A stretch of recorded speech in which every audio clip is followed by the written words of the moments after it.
What is up, everybody? Welcome to a very special presentation of the Ladies Playoff 2022 Season 2. It's a Protoss versus Zerg. We're jumping into game number 1 here on Metaverse. Get it started, guys. Anna in the top right-hand corner, your red Protoss player. And down in the bottom left, it is BS, also known as Bong Soon, also known as my mental state today when I got home. Really wanted to get baked after having a very long and hard day, but instead, I came here to do this cast for you guys. The things I do for this channel, the things I do for you. Just imagine all of the sacrifices, man. If the sacrifice weighs heavily, if my sacrifice weighs heavily on your conscience, you can always consider clicking that link down below. Give a donation. Bring that, take that weight off. If you know what I'm talking about. Anyway, guys, we've got cross maps here, and it's all going to be Zerg versus Protoss. This is not a player that I'm familiar with. BS down here in the bottom, Bong Soon. Pretty sick name, by the way. I don't think I've ever seen her play. Oh wait, I should totally bring up the full lineup. I got carried away there. We've got Cadenzi on this lineup, guys. I'm sure I put it in the thumbnail or the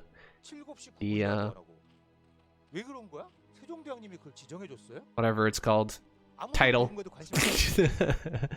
Am I actually am I high right now? Hold on. No, I'm not. I'm not. Yeah, I put it in the title for sure. Cadenzi is here. She's the leader of the Zerg squad. If you guys don't know who she is, she's a British Zerg player. She's been in the scene for quite a while, but she lives in Korea, streams and plays professionally, and she's doing very well for herself. Look at this. She's in KCM in the semifinals. Hopefully she's going to bring some great games here today, but this player, Bong Soon, I don't really know too much about her. I think actually it's Bong Soon something, but she's just got her title as BS. So I assume she wants to be known as Bong Soon, but I've never seen her play before. She started out here with a overpool. We built 2 lings, and she's looking for her opponent now. You're gonna throw down this 3rd base relatively soon. The drone is actually heading to the middle, which is curious. I'm not sure what she's doing up there. That would actually be a sick play on this map, right? Throw down a 3rd base in the middle and then go for a Hydra Bust.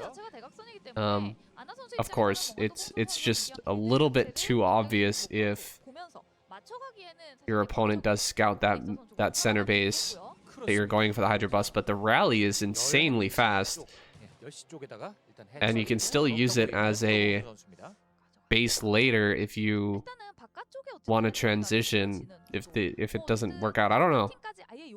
Just thinking that over in my mind. It's probably a really hard base to defend, but Bong Soon gonna take the upper left base. That's a natural of the upper left main, so could be planning for a nice late game here. That's gonna net her a very easy 4th base if she does want to get that. Shouldn't be too hard. I mean, the natural is pretty wide open, but shouldn't be too hard to set up some sort of good defensive position there with sunken colonies and hatcheries, evolution chambers, and all that. As long as the building positioning is good. Could set up a nice wall there and hold off a lot of zealots and eventually get that 4th base up. And with that 4th base, the four gases and all of that mineral income, you can see Zerg players go directly into Hive nice and early. Players like Hero, Action have been known to do that type of style. Sulky as well, but we'll see. For now, just droning up a little bit, making sure she's not getting surprised by any zealots. Has full view of that zealot heading out across the map. That first zealot heading to the upper left. Gonna get intercepted here by a few lings. Just a moment. Sending a drone out, that's it's a little weird. I think that drone just evacuating prematurely from the third base there. It seems wildly premature, and that drone will return now. Zealot gonna try to hide behind the mineral patches, but will get a good surround on that, and it takes it out with, I think, only 2 lost Zerglings. Yes, does deny the scout in the main, but the Spire is fully in view here for Anna to scout, and I think this Spire a little later than normal, if I'm reading these timings right. This Corsair is definitely going to get out and get a couple of kills here. That Spire was just thrown down, so only about halfway done at this point. Anyway, bit of a supply block here for Bongsoon. Waiting on another Overlord to pop, and if an Overlord goes down really soon here, that could be painful for Bongsoon, but I think that Anna just more interested in getting the scout off for now. Checking out what's going on here. She sees the addition of the hatchery. She knows her opponent is planning on going for a defensive game here. The place where that extra macro hatch has been thrown down is a dead giveaway, so not sure what Bongsoon's gonna do with this Wallen. I'm interested to see how this Wallen's gonna work, because the hatchery at the bottom left at the natural base is in a weird spot. Look, it's at the top there. So I guess she's gonna make a full wall here, like 2 more buildings below this one, and then over at the top left natural, I think there's gonna be buildings just to the left of that hatchery, and we're gonna have like a wall that direction towards the actual hatch over there at the top left. But I guess this does make sense, because you've got the larva popping out on the bottom side on each hatchery, and you can use those to close that gap and prevent Zealots from running by. So I guess that makes sense. Got a few mutas on the field. Likely Bongsoon just gonna go up to 4 or 5 mutas here. Have a small force with a bunch of Corsairs, or a bunch of Scourge to take on these Corsairs, and possibly counterattack with those mutas as well to deal a little economic damage. Looks like gonna be pushed away immediately here by these mutas, and now that they've been revealed, the Corsairs are just gonna rip them apart. Ooh, not very good control there. Bongsoon, I think she's seen this DT sneaking in, and with this Overlord popping, plus the second Overlord here, should be able to deal with this without much problem. Uh-oh. Losing some Lings here. Does lose a drone as well. That's frustrating. Okay, 3 mutas do arrive over here at this top left natural, and the Corsairs have been forced back, so not going to be able to snowball there in the top left. And the DT is going to be picked off, no problem. Nicely done. Bongsoon in a good spot now. The 4th base gets thrown down, and more buildings going to be added on here to tighten up this defense. Anna is going to have a tough time breaking through here. Let's see if she goes for a huge wave of Dragoons, try to break one of these bases. If she doesn't have a bunch of Dragoons, I think it's going to be very, very tough to get through either of these locations. You really need to just siege up, kind of like a Terran with tanks there. Knock down one of those structures in the front, out of range of the sunken colonies. Then you can dive forward with the Zealots directly onto the sunken colonies and take a fight and possibly win. There's no lurkers just yet, so I feel like there's a bit of a gap here. There's a bit of an opportunity where Anna could get out on the map and potentially take a really good fight, maybe even break one of these bases, but that window is going to close relatively soon. We've got that 4th base about to finish up. All the saturation is complete at the natural and the main base. The bottom left, the top left is pretty well saturated as well. So Bongsoon's done most of the droning that she needs to do here for now and can start to transition into mass production. Has 800 gas in the bank, so plenty of lurkers can come down now. This is Probe just slowly taking down the power generator there. Of course, the cannon could have done a lot of work, a lot of the heavy lifting there, but Anna didn't have the money for the Nexus just yet anyway, so she's going to focus on this attack, maybe take the Nexus as an afterthought there, and the Hive starts. So a timer is ticking here. If Anna wants to get some work done, try to take down... Ooh, this sucks. Losing this cannon really blows. Oh! One Corsair goes down, but the remainder are going to be able to push these Mutas away. Getting some moving shot there as well. Not bad. Anna getting some good damage on these. One sacrificial Muta turning around. Oh, actually doesn't go after that. So Anna going to push over here towards the upper left. Lurkers are out now. Gonna make things even more difficult for Anna to break through. She needs to get moving here. She actually wants to make this break happen.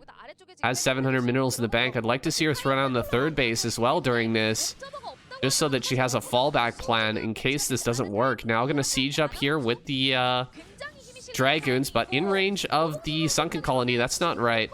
Need to pull back. Make sure you're in a spot where Dragoons can hit, but Sunkens can't fire back. Ooh, not the greatest control from Anna. She's struggling here to get all of her units to comply with her orders. Yeah, there we go. With the Zealots in the back now, and none of the Sunken Colonies firing, the Dragoons can take down that hatchery, and Anna can potentially bust here. More lurkers are popping out though, and more Sunkens are being added on as well. So it's still going to be a real struggle to make it through this wall and actually deal a killing blow in this top left-hand corner. Also, meanwhile, Bongsoon making a ton of units. Look at all these units down here at the bottom left. She needs to get those out from behind the wall and start filing them up towards this base so that there's a potential when the army of Anna decides to finally commit into this area. We can go for a flanking maneuver. Actually, now Anna gonna back off. Anna giving up on breaking through here is gonna look instead towards the bottom left. Maybe she can make more headway in that location instead. A couple of lurkers are caught out here and they will get picked off. There's nothing to defend these overlords here. Oh man, these overlords are so out. Okay, actually she is just going to avoid those for now. That's surprising. There's only one spore colony and there's like 8 overlords there that could have been taken out. I think that would have supply blocked Bongsoon badly, and maybe only it would have lost one Corsair in the process. Hive is done now. +1/+1. No crackling upgrade just yet, but it should be on the way here shortly. This army from Anna is starting to look smaller and smaller. Her macro faltering a little here as she does get that fresh base up in the center right. She needs to transfer some probes. Yeah, is transferring those probes now. Getting set up here. Gonna try to take out this hatchery as well. Picking off this hatchery and the evolution chambers is nice as well, right? You're gonna slow down some upgrades. Going to just stop some of this production as well. But Bongsoon's got 4 bases. She's had 4 bases for a while now. Those Defilers are gonna come out here soon. And with them, there's going to be Plague, there's going to be Dark Swarm, the Cracklings will be finishing soon. Look at all the money that's in the bank for Bongsoon right now. She's got so much cash to work with here that it's going to be very, very hard for Anna to fight back once Bongsoon is on the map. Once she really starts that production going, adds on a few more macro hatches, triple evolution chamber up there in the main as well. But as soon as these macro hatches are done and the economy really starts to flow here, she's even going to take the base in the back as well, that base in the center left, and possibly deny this base out here as well from Anna. It's going to be, yeah, it's going to be tough for Anna to fight, man, because really all you need to do is make tons of lurkers, make these big moves, keep defensive positions, and send lings everywhere, absolutely everywhere. You're going to spread out the lings all over the map, sending in wave after wave after wave into these fresh bases that Anna's trying to pick up, and eventually wear your opponent down.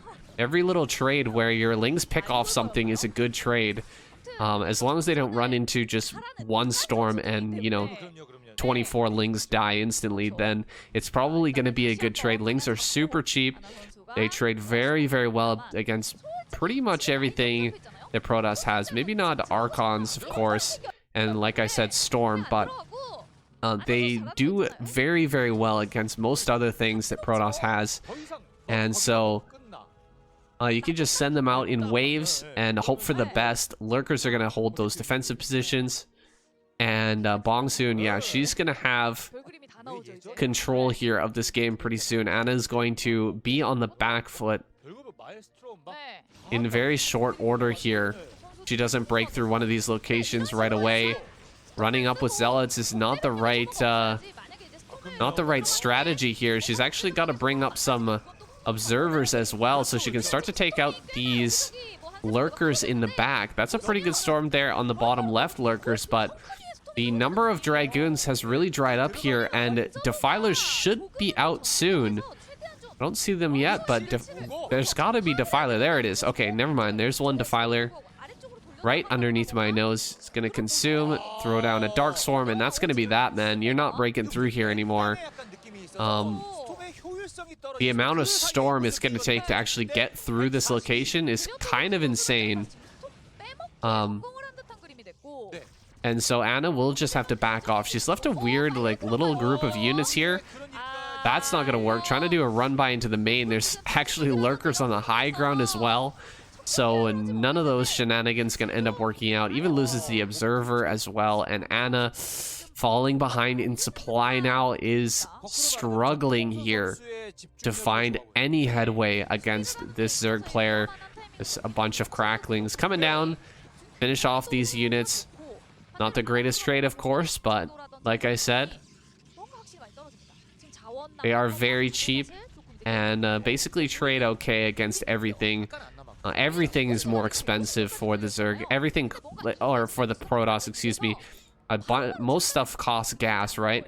And Zealots are not going to be very useful anymore with this lurker count. The lurker count is so high that making huge amounts of Zealots, although you do have tons of minerals and not much gas, it's just not going to be very effective anymore. Ugh, the macro hatches, man. This is so many macro hatches, and yeah, just groups of lings running around, checking things out, making sure there's no additional bases. They have that crack upgrade now. +2/+2 is done. +3/+3 should be on the way as well. And Bongsoon is going to start to overwhelm the map. 184 supply. Anna's moving through the middle. She's heading towards the south, but that's leaving a pretty big gap in the defense there, where the fourth base is concerned. A defiler could just walk directly over there, start throwing down dark swarms, and lings can start to overwhelm that position. I don't know if Anna is on the way to Reaver here. She does have 4 bases.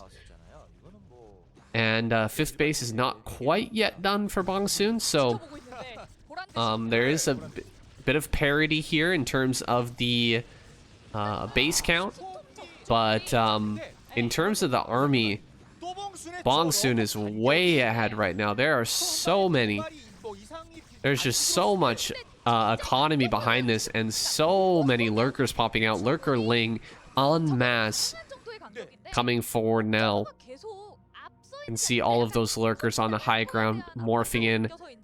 Could afford another 10 lurkers right now as well with that 1,000 gas in the bank. And if she brings this army to bear across the map, it's going to be very hard to stop. Of course, it's going to be very, very hard to micro all of these lurkers as well, and not have them run in and just die needlessly. But if she can make it happen, can absolutely, absolutely crush, I think, this army of what Anna's put together so far. Look at how many zealots are here. There's so many zealots in this army. Of course, tons of dragoons as well. So the Dark Swarm is going to be very, very useful in this situation. Anna trying to take the bottom right. And this is, I think, a really good move. Even better, I think, would be Anna just throwing a bunch of cannons on that high ground there as well. Ooh, drops coming in, though. Ooh, I didn't see that coming. And I don't think Anna will either. Her base is wide open right now. She's moving back and forth, dealing with pop-up bases from Bongsoon. That base down in the bottom left was destroyed. That, I don't know what you would even call that mineral. I guess it does have gas as well. That sort of middle of the map base. I guess it's not the middle of the map. Anyway, that base in the bottom left did get taken out, but this is just kind of a... This move out right here from Bongsoon is just kind of a distraction right now, because a huge amount of overlords are prepared to begin this drop, I think, in the top left. Trying to push up this ramp, not the best plan there. Ooh, nice feedback. Dark Archon with the feedback, a great counter to the Defiler here in the late game of Zerg versus Protoss. A huge drop moving through the middle. Gonna start to set up on this high ground as well. Taking a great position here. Bongsoon, not a lot of fodder for these lurkers, though. Needs to get a few more units over to this location. Bringing up the overlords here. What is she doing? Send them into the main. Where? What are these overlords doing? I think these are loaded up, right? Oh my god, is she actually gonna lose a whole bunch of these? That is insane. Okay, bringing up more lurkers. Like I said, guys, this is a really difficult army to maneuver here, and the Corsair's gonna arrive. Uh-oh. Hannah starting to lose her army, and she doesn't have very much left. She's gonna get a whole bunch of overlord kills here in the top left, but will she end up losing this base here? I think maybe Bongsoon actually dropped all of the units out of these overlords, kind of realizing that it wasn't going to work out, but that's surprising. Ooh, damn! I felt like the drop into the main would have been a really good choice at that moment. Anna was spreading out way far on the map, trying to take bases in the bottom right, but didn't have a lot of defense in the main, didn't have the Corsairs in the main or anything, so getting up there would have been amazing. Now, Bongsoon throwing down a bunch of Dark Swarm here, and should possibly be able to break through this location, actually, with this extra wave of Lings, though there are some good storms and a Reaver coming down, so she does push back everything for now. Not bad at all. Anna holding on to quite a few bases here at this point. She's got about 5 bases.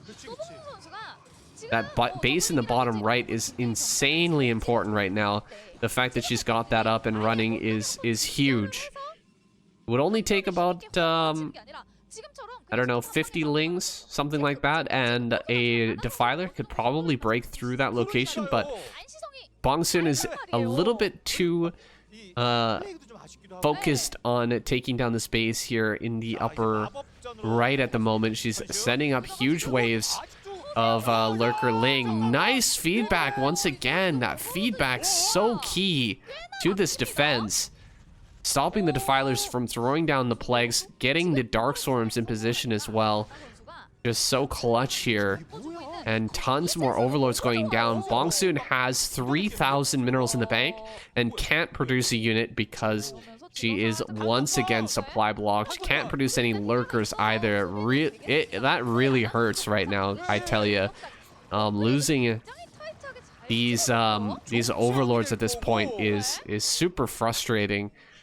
Especially when you've got so much macro, so many macro hatches, and you're just sitting there, not able to produce anything, not able to make any lurkers, not able to make any moves here, while Protoss takes the bottom right-hand side of the map, takes the 12 o'clock as well. Things are starting to fall out of control here for Bongsoon. I was really feeling her position for a little while, but Anna has done a very good job of defending.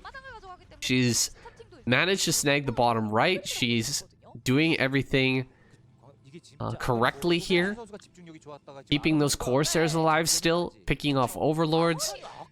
I'm impressed with Anna's play so far, and Bongsoon is going to have to do something pretty special pretty soon. Might even consider switching into Ultralisk here. Ultra can be that sort of ace in the hole, like that that switch that can actually give you the power to break some of these Protoss positions where Storm will just rip you apart. Ultralisks will give you that extra muscle to break through some of those spots. Of course, it's something that you kind of really only do when you're in a very good position already, because it's just so expensive, so costly to get those Ultralisks out. Oh, a drop down here in the bottom right. That's interesting. I thought for sure she would end up going for the main base, but not gonna go there. Trying to get some lurkers here into the high ground area. Gonna drop one behind this natural. That's not bad. Gonna slow down that mining for a while. Could drop here as well. Not a lot of mining at this location, but stopping any mining at this point is good. Anna is just super low on the mining right now. Dark Swarms gonna go down. No units under this though, which is a little bit sad. Okay, maybe something popping out here.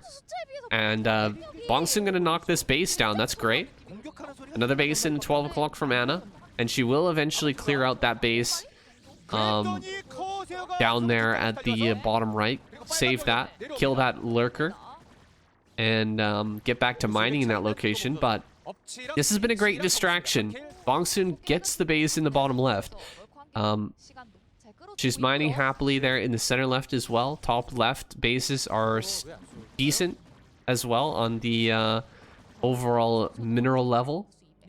And a lot of the pressure's been taken off Bongsoon now. She can start to make some moves here. Getting up this defense is of utmost importance at the moment. Making sure that she can't be broken at this bottom left. Very important. That's a lot of Archons coming forward and a lot of Storm here. 2 Reavers dropped as well, but loses the Observer. That's going to make things really tough. A great pickoff there from Bongsoon to grab that Observer during the chaos there. Might even go after this shuttle. Can she actually get it? Oh, she gets the shuttle, even flying through that Archon fire. Manages to get it. So that's a huge moment as well. Breaking the ability of Anna to juggle the Reavers will make things a lot easier in the future. Anna not actually mining in that location. That's unfortunate. No mining down there at the bottom right now. And Bongsoon has something down there in the bottom right as well, above inside the main base. Must be preventing Anna from getting probes over that location. This is really the last mining base for Anna at the moment, is that top center. But Bongsoon already starting to threaten there. Could end up setting another drop to the 12 o'clock and taking that out. That would be huge, and I think that may even end the game at this point, if she does get up there and stop that base. This army here at the center right, not really doing much at the moment. Could be loaded up and sent to the bottom right, where it could do a lot more for Bongsoon in this position. Just shore things up. Try to knock down that base down there. It's actually been transferred to, so finally Anna back on 2-base saturation here. Base in the bottom right, and of course base at 12 o'clock mining, but nothing else at the moment, and only 150 supplies. Anna has to be super cost effective here. She has to utilize Reavers perfectly and land those good storms in order to take fights here in this late stage Zerg versus Protoss.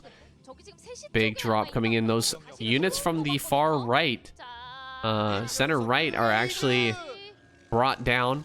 Does get a nice plague there. Could have picked up again that Defiler and dodged the Reaver shot, but just missed out on that opportunity there. Trying to maybe drop some of these Hydras. I think the Corsairs finally find those Overlords there and will start to pick them off. Yeah, it looks like the Reaver might go down. Oh, the Reaver survives with 12 kills. And the Corsairs will do their work, picking off all of those Overlords. An attack here towards the bottom left is taxing Bongsoon to the extreme. Trying to remacro this army, get all of this money into Lings and Lurkers, and actually break some of these bases. And maybe even break this push as well. Here we go, up into the top right. Running forward with Lurkers into cannon fire is not usually how it's done, but in this case, it is going to end up working. Running up with the Lings, Dark Swarm as well. She will crack this base. And yet another Protoss base going to fall here to the Zerg Swarm. It's like that Nexus about to fall, and there it goes. Nexus down. And Bongsoon can actually push directly north from that area into the 12 o'clock and potentially take down that base as well, actually, if she gets moving here real soon, because Anna's actually looking to finish off this army. She will find it and take it down now. So that threat is eliminated. But again, Anna struggling here, really low on the economy. Only 2 bases going at the moment, and there's hardly any probes down in the bottom right here, actually. Very, very limited saturation. Seems like her probe count is actually incredibly low. Look at how few probes there are down there. That is a little bit crazy. So really, truly just 1 base economy. And eventually, I think Anna should be able to overwhelm these spots. She should be able to get her armies together to take a good fight to finish off this base. Big plague there. Most of it on the Archons though, which doesn't really matter. This Archon army is pretty sick, dude. She's got 3 upgrades on the shields as well, so huge shields on these guys. And Plague just does nothing. Really, an Archon army this size is so scary and so hard to deal with as a Zerg player in the late game, especially with Reaver and Templar. It's like nothing trades well against this, and the Archons, if they don't die, they just heal up so much with their shields, so it's very, very tough to take good trades against. Bongsoon just gonna file units in to be slaughtered for now, taking the 6 o'clock though, and preventing the base down here in the bottom right from being taken, with these Lurkers being placed in position. I'll lose this Overlord, and eventually the DT should clean this up, and Anna should be able to take this base. Whoa, whoa, whoa, these 2 Reavers just walking across the map from the main base all the way down here to the bottom right. That's kind of hilarious. Or did they get dropped as Scourge were flying in? That's also possible. But they are going to make their way down to the bottom right, and that base is now about as secure as you can ever hope as a Protoss player, with 2 Reavers, actually 3 Reavers, excuse me, like 7 cannons. No Templar Storm, but there's a Storm drop here, and that's going to get a huge amount of kills. Another big Storm there as well. Probably get even 1 more Storm. One more? A bunch of drones that are exposed there, but no. It's pushed away. That was some decent damage there by Anna, but at this point in the game, does it really matter? I'm not sure how much it actually matters here with Bongsoon being on so many bases is just really, really strong. A huge threat on the map. And has a ton of drones being transferred here to the 6 o'clock. Should be able to set up some defenses there as well. And we'll be mining for a very long time. Anna gonna take this base down here in the bottom right. And we're almost in a split map situation, guys. This one has gone the distance, taking us through all phases of Zerg versus Protoss and ending here in the final stage where both players are nearly unbreakable. And we have to start utilizing drops. Huge armies of Archons versus Ling, Lurker, and potentially Ultralisk. We'll see if that ends up coming out, if there's a tech that can be used here. This is a base killing army right now. What you see on your screen is just Defilers, a ton of Lings, and a few Lurkers mixed in. This should be able to take down this base, even with a bit of a reinforcement train coming up here towards the top center. If Bongsoon focuses the Nexus, this should be able to take this down. She is just right-clicking on that Nexus, so the Nexus is dying very, very quickly. Oh, actually, only one Ling fighting it now. The other Lings were kind of busy doing their own thing, and she doesn't lose that base, which is crazy.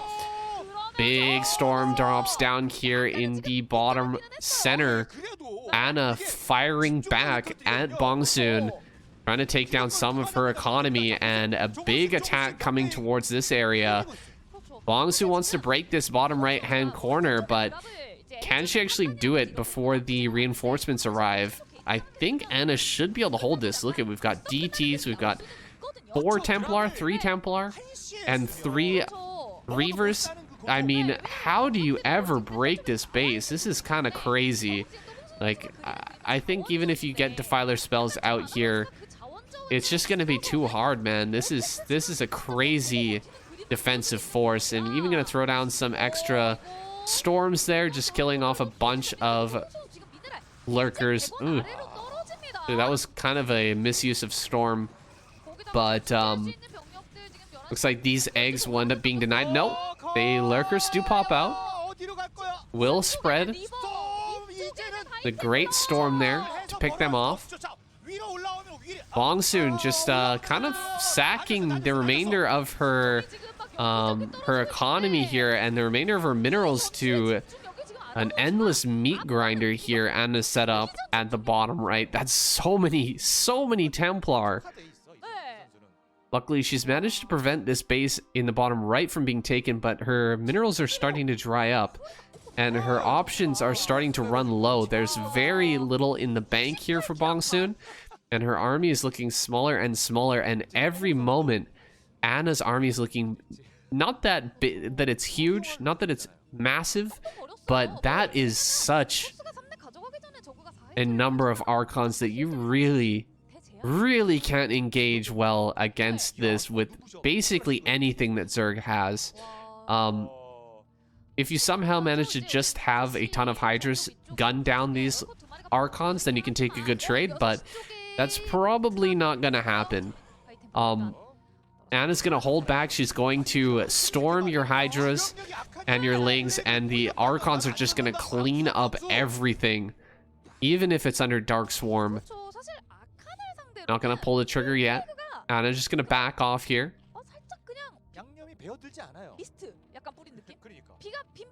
Heading back with the Archons, but the Reavers are actually gonna push forward. This is kind of a risk here. Anna gonna try to start to break this base with the Lurker, or with the Reavers, excuse me, but if the Reavers both go down and the Archon army gets pushed back, then things are going to get a little wild, and maybe Bongsoon can switch things back, take down that base in the bottom right, because there's just not going to be a lot of Reavers and defenses in that location anymore. Big groups of army moving this direction. Bongsoon going to deny this this drop down here. It was threatening her base in the bottom center. More and more lurkers being added on. These Reavers have been plagued, so very low on that HP. I think that Bongsoon actually needs to rush forward and start sniping some of these things with her Hydras. Uh-oh, Anna being baited in here. I don't think she recognizes that her Archons got pulled in. And she loses a lot. Nice dive forward. That's what I'm talking about. Bongsoon running up, getting the kill on the Reaver, gets the kill on the Observer as well, and slows us down even farther. Anna trying to take the base in the bottom right corner. Still some lurkers behind that mineral line being annoying. She needs to send obs to that location and finally does so, I think. Eventually going to take that base in the bottom right. And will secure mining, I think, for the rest of this game. Just sends a Templar. That's unfortunate. That's not going to actually kill. So we'll have to send something else over there. Ooh, nice job. Picks off the Observer. Still one left. Oh, nicely done. Keeping that Observer alive is very important. The Archons are going to shove forward here, and there's not enough lurkers are being taken down, and Bongsoon going to be broken here finally. Just not enough economy. I've been in this situation many times myself with the Archon army of the Protoss in the late game being way too powerful with that 3-3-3. Oh, no, just +2 on the armor, but you get my drift here. That 3-3 is just so strong on these Archons in that big group. It's almost impossible to take fights with it. Big storm here in the bottom right, bottom center. Oh, man, these lurkers not being burrowed is so heartbreaking. Had those been burrowed, both the Templars would have died immediately upon dropping out of that shuttle there. But instead, all the drones here are dead. There's no other mining, really, and we're stuck at 21 minerals for Bongsoon. She's going to try her best to get a few more minerals together and hold this base up in the top left, but I fear it's too late. We're just about at the end of this one, guys. Game number 1, pretty decent, a banger for sure. But I think that Anna is going to clutch this out. Oh, getting some good hits with these lings. Going to pick off in a Reaver there for free. And does get stopped by these Archons, but that was a big pick. A really nice pick there. These Archons are just so powerful, ranking through these lurkers and lings. Finally, GG is called. Bongsoon taps out, and Anna wins game number 1. All right, hopping straight into game number 2, we've got Jang So-yoon in the top right-hand corner. Couldn't really find anything about her. She's just VM, her title there in the top right. In the bottom left, we've got Anna, our Protoss, our red Protoss player. I believe that's her. Hold on, Jang So-yoon, is that right? Yeah, Jang So-yoon. I don't want to mess that up, but I probably did, let's be honest. Jang So-yoon, I'm gonna call her J-Sai. That's a good name, right? J-Sai?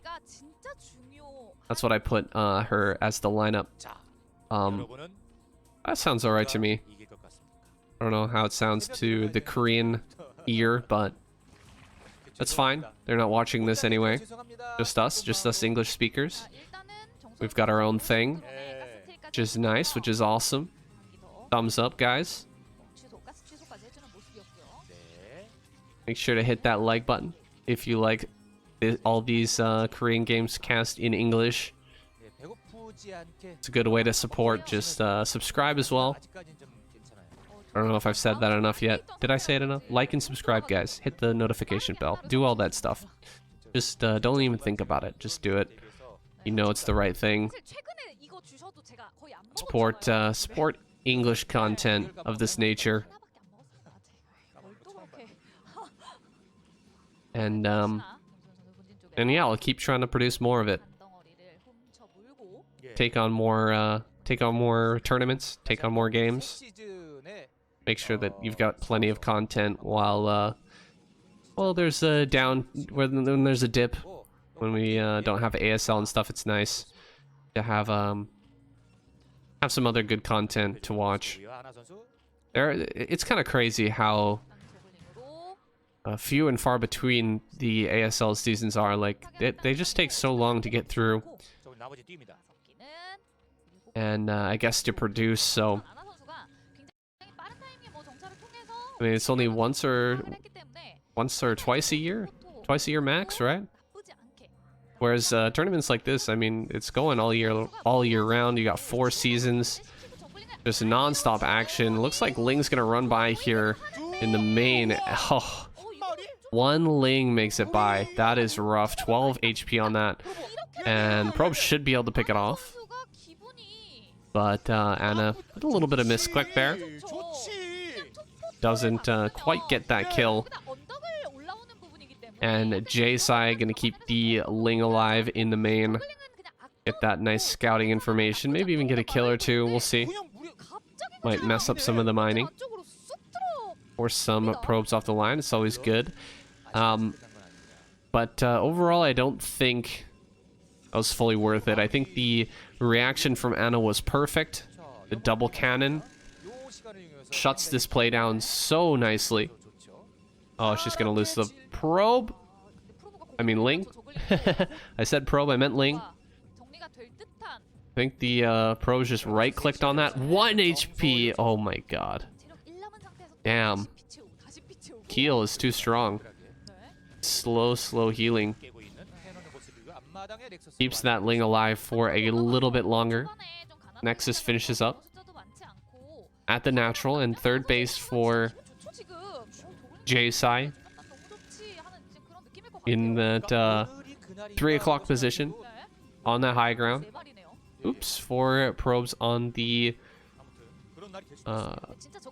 Vespian gas there. A little bit of a mistake from Anna. She is dealing with quite a bit right now, though, trying to scout, hitting her build and keeping this Ling off of her mineral line as well.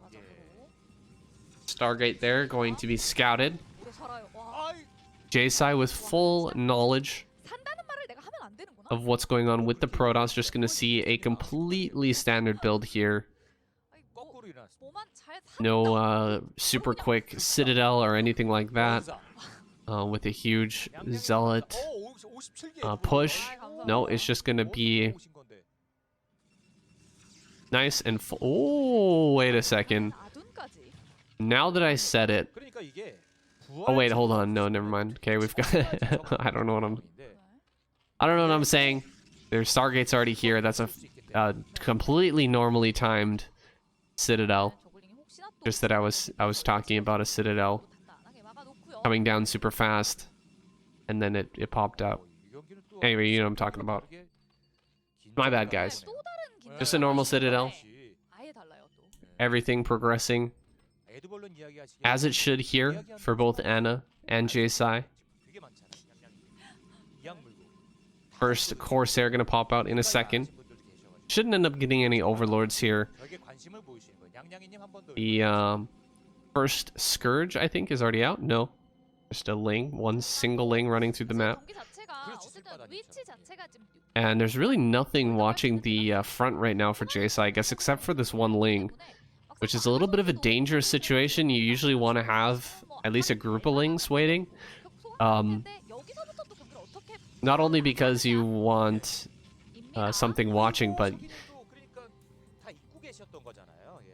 if Anna moves out here, you're going to have to produce Lings in order to keep yourself alive. So it's nice to have a little group already, and then adding on just a few more. It's not that difficult if you've, been hitting drones. You're not going to get caught with no larva and only be able to pop out, 6 Lings before the Zealots make their way across the map. That can be rough. So it's good to have a few Lings already, but on the flip side, J-Sai has quite a lot of drones. She's managed to drone up pretty heavily here. She's got good SimCity back at home. I don't think any Zealots are ever going to be able to get on top of that sunken colony. That sunken colony is really well defended with that evolution chamber in the way and all those drones kind of mining there. So these zealots are going to make their way towards the third base, but Mutalisks are out in force to start to beat down these zealots, and yeah, that's just not going to do anything. Anna just immediately backs off, and JSI can fully commit to building drones now. Those mutas can go across the map, maybe look for a little harass here and there, maybe pick off something, maybe a Templar, possibly some probes. But there's no threat here from Anna at this moment. Anna is completely impotent on the map for the moment. So JSI can pretty much do what she wants. I'm surprised she's not coming across the map here with a good group of muta to just start picking off a couple of probes here and there at the natural. You can always keep a group of Scourge behind your muta, and then if the Corsair threaten to dive on top of those, you can send the Scourge in and just run away with the mutas, and the Corsairs will have to either fight with those Scourge or run away. They don't really have a choice, so you can definitely push that back. But it's weird, actually. JSI is committing quite a bit to muta here.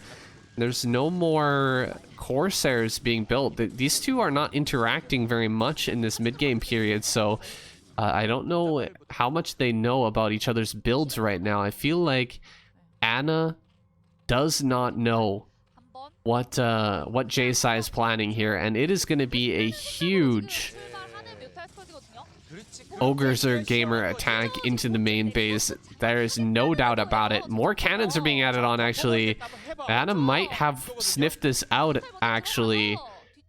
That huge Mutalisk attack is coming in. Armor is done as well, and there's no more Corsairs. There's only 4 Corsairs total.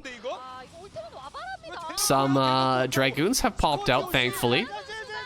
Scourge gonna connect with these Corsairs, and the mutas pick off all of these cannons here in the main.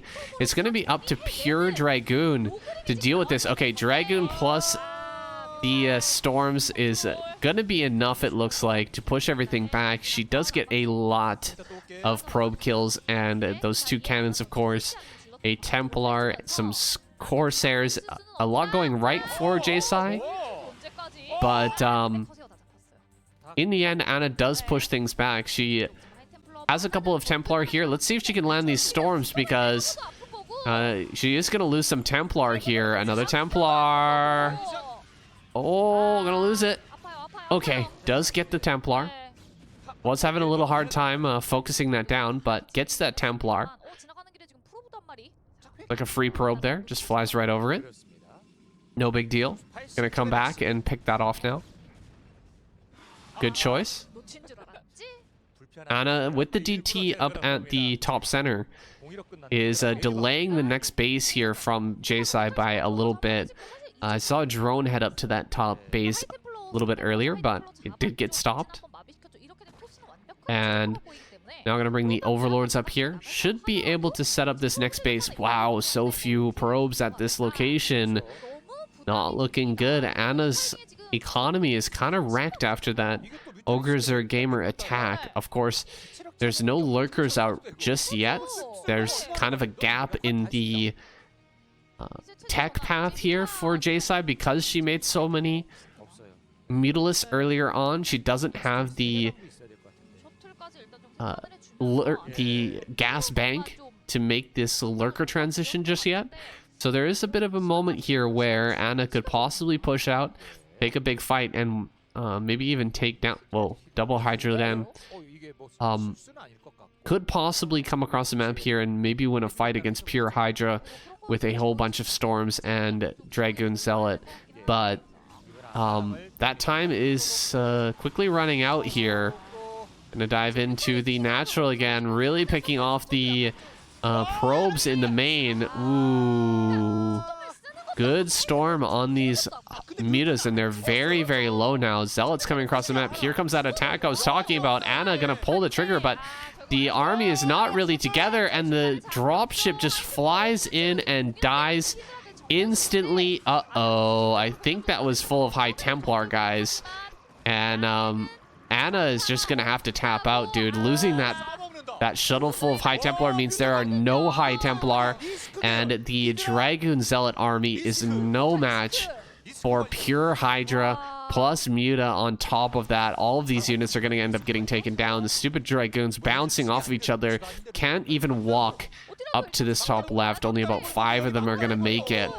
So in the end, every single Dragoon will be picked off. Looks like a few more Mutas might end up losing their lives, but that's fine.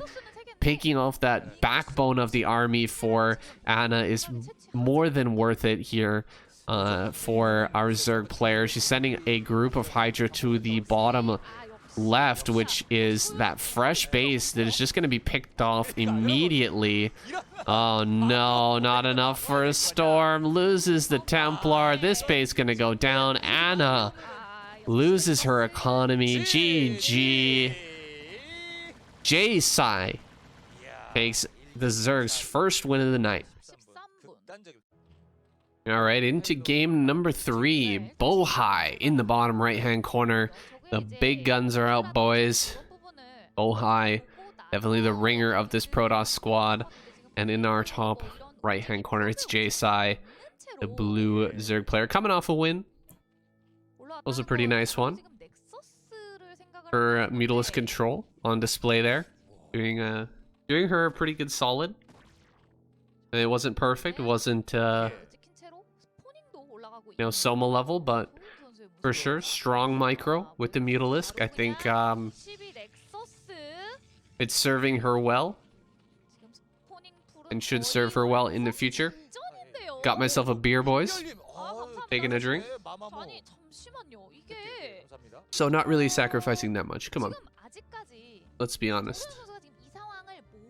We don't need full sobriety to cast these games, do we? But I can't be high, guys. When I'm high, I just can't put the words together quite like you can when I've had a beer or two. It's one of the drawbacks. One of the serious drawbacks of marijuana is just not being able to quite express yourself in the way that you'd like to. It can be funny sometimes, say some silly stuff, but definitely suboptimal when it comes to entertaining. Looks like these Ling's gonna make it in. Uh-oh. Doesn't go after the cannon. She actually could have killed a cannon there, I feel. But 2 Lings in the main base. 2 Lings in the main is pretty rough here for Bohai in the early game. She took a pretty big risk going for that Nexus first after scouting the spawning pool in the main. Was a pretty big gamble there, and it's not going to pay off. Bohai losing a probe in the main already. He's going to have to continuously lose mining time in order to deal with this. We'll have to pull stuff off the gas. Like, this just slows down the gas mining so much. Pretty good micro here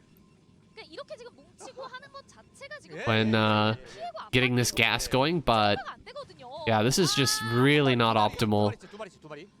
Even mining with even mining with 4 on gas there and losing more and more probes on that gas geyser. These 2 Lings have paid for themselves so well here. Four probes get picked off in the main before the Zealot can arrive to push those away. So that is painful, man. That is a really rough situation to be in. And back at home, J-Side just really powering up here. Getting that lair is prepared to go into a normal game. Needs a few more lings though. There's oh, actually does have enough. 4 lings is enough to deal with this first zealot. So, or actually that's the second zealot, because the first one had to stay in the main to deal with those lings. You could just see the stacking effect, how things kind of get knocked on throughout the game and sort of build up to be this kind of big advantage as time goes on. Those losses in the early game really hurt in the mid and late game. Now, Zealot's coming across here. Does J-Sai have enough lings, though? I think she needs to pop out just a few more here. Should be fine. But a bit of an interruption in the overall drone production for J-Sai. It is a bit annoying. And this Zealot is going to get behind the mineral patches here and be super annoying. Probably going to get at least 3-4 kills, maybe even more. 4 kills already. Yikes, that is very frustrating. Almost losing a drone as well. This Zealot in the main will be picked off. Ooh, gets a drone. There you go. Bohai shoots back here and actually gets a kill on one of these drones. It doesn't seem like a whole lot considering what 4 probes went down in the early game for Bohai, but it's definitely meaningful here. J-Sai is in the middle of her tech transition. She's trying to throw down buildings right now, trying to get those macro hatches out. Definitely hurts to lose a drone at this point in the game. It's not going to be changing the fates here. It's not going to be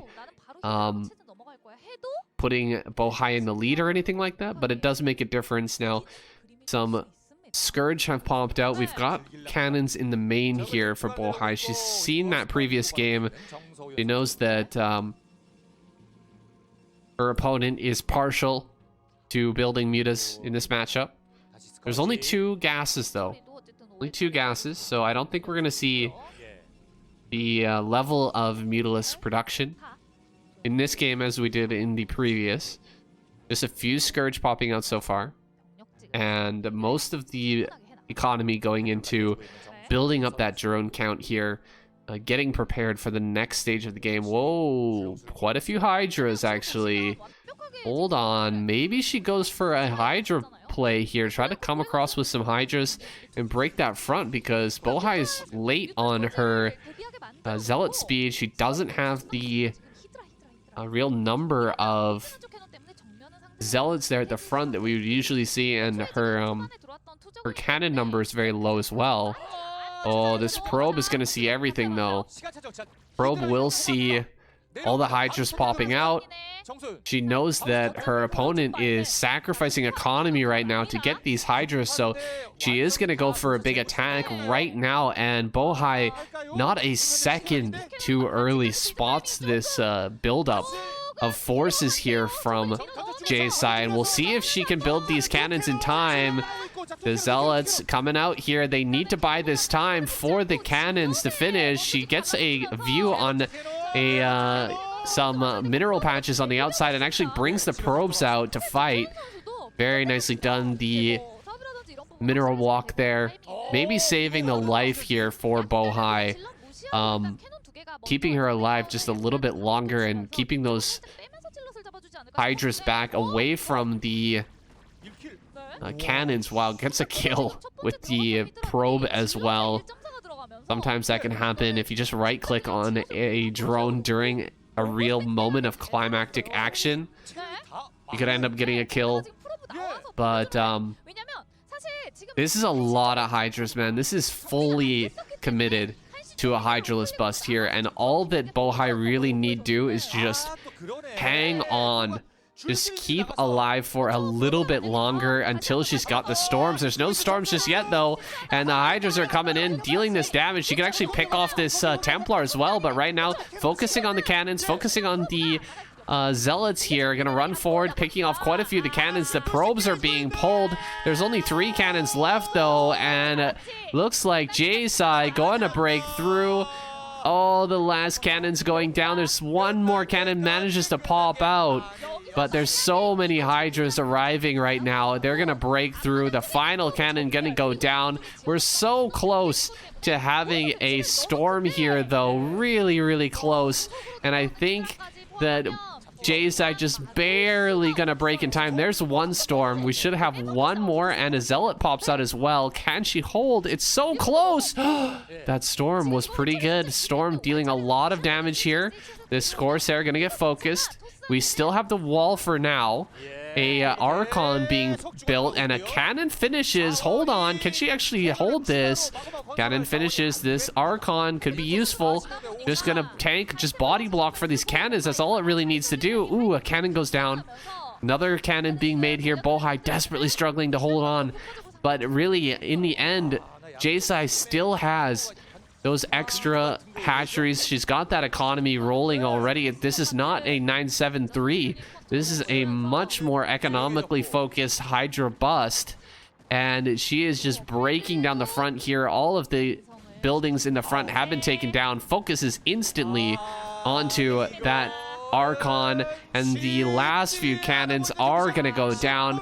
High Templar pop out, but not enough energy to cast their storms. They will be focused and killed. GG, Bohai taps out. J-Sai takes her down. What an upset there. Bohai goes out in one round.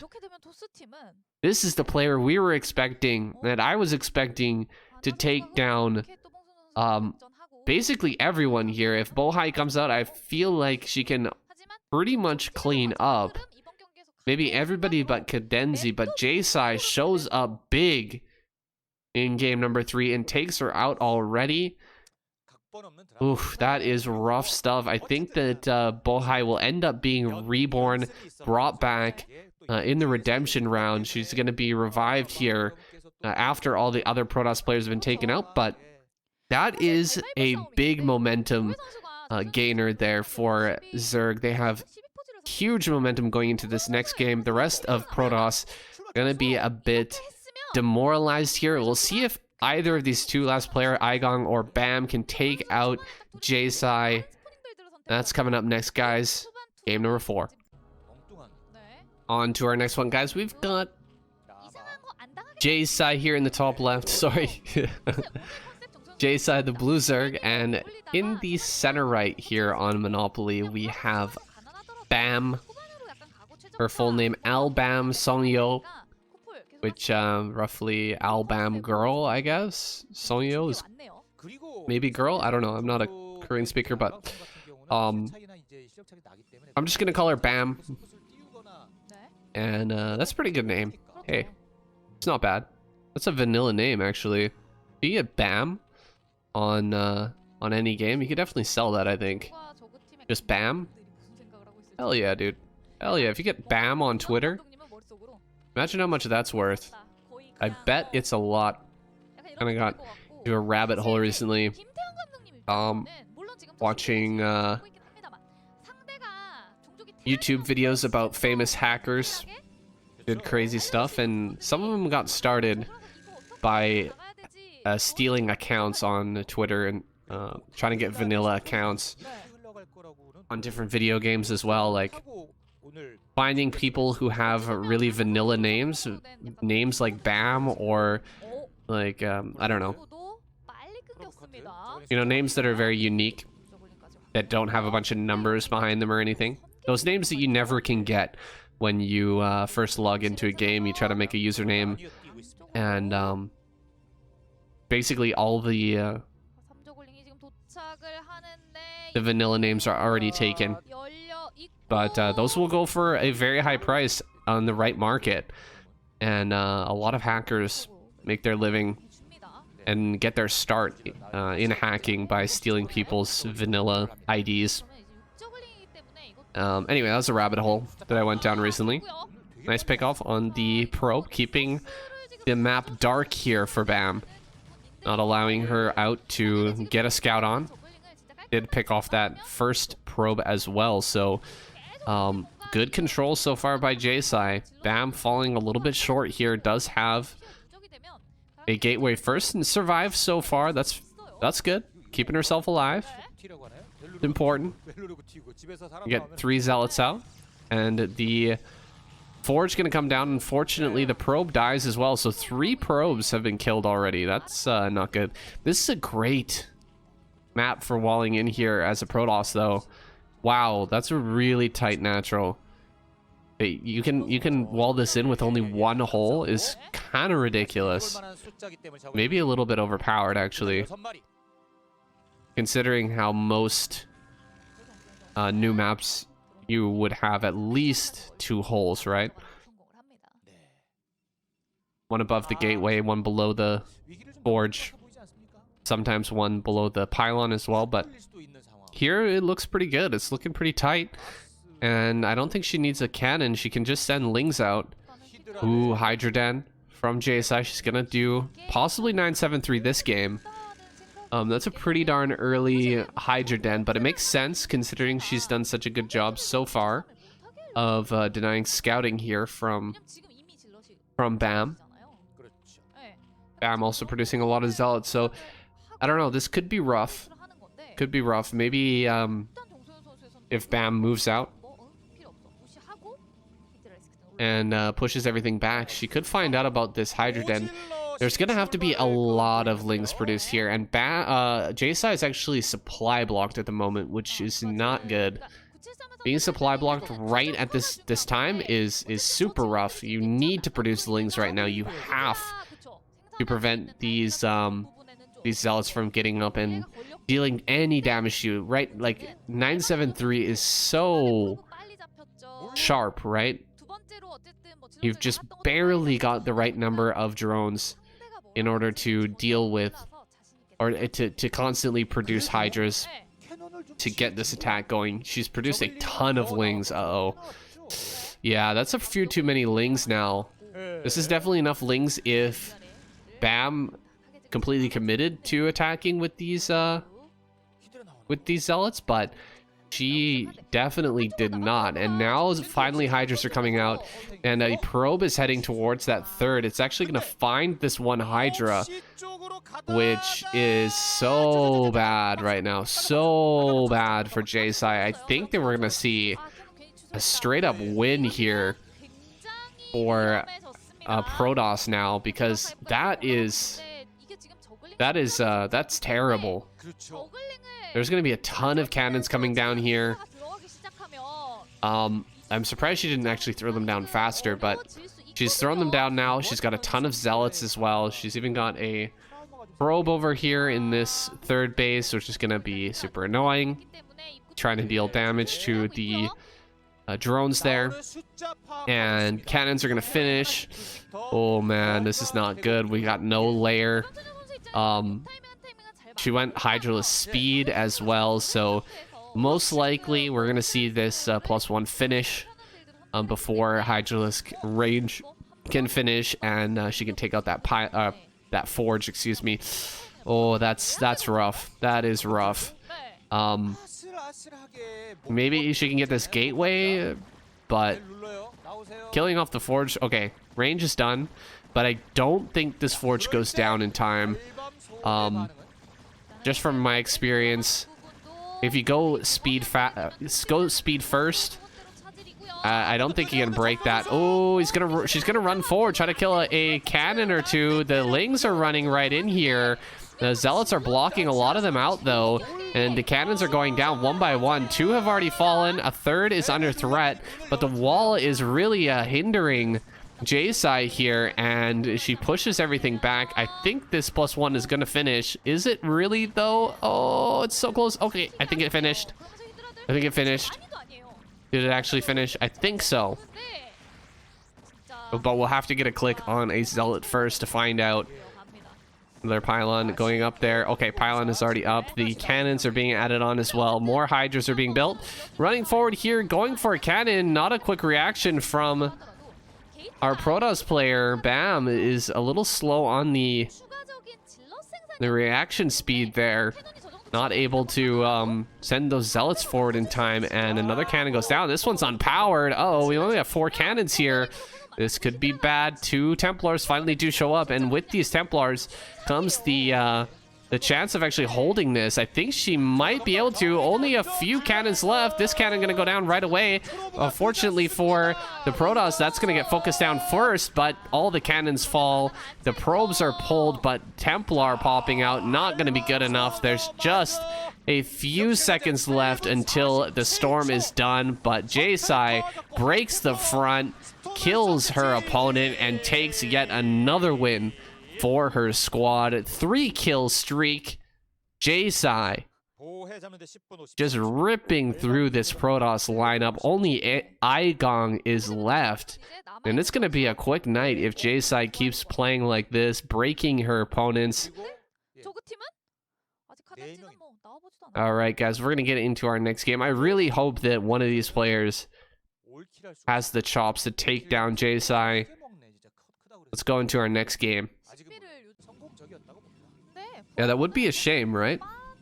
That would be a shame if I hyped it up, put Cadency on the thumbnail. If I put Cadency in the thumbnail and put her on the title, and then she never even got a chance to play. Oh man, I would still do it too, guys. I would. I'm that much. I'm that guy. If I'm being honest. Oh, I forgot to cross off Bam's name. I'll do it now. Why not? Why not? It's a little bit late, but there we go. Her name is now X'd out. She's been eliminated. Only Aigong is left. She's spawned up in the top left. Once again, the red Protoss player. And down in the bottom left, J-Sai. J-Sai really showing up this game, man. This series. It's been her series, her day, all day today. And she doesn't even have a Wikipedia page, which is kind of sad, man. Thank God for KCM keeping the ladies scene alive, right? Because doesn't seem like a lot of other people care, unfortunately, which is a shame. It's nice to see. It's nice to see that some ladies still like this game. It's very hard to get girls to play even the most rudimentary games sometimes, but it is very impressive when a girl picks up Starcraft and plays it, because it just takes so much dedication, and you know they have better things to do. I mean, I'm sure a lot of these Starcraft nerds, these boys, don't have anything better to do. It might be why they're just practicing so hard, but you know these girls have better things to do.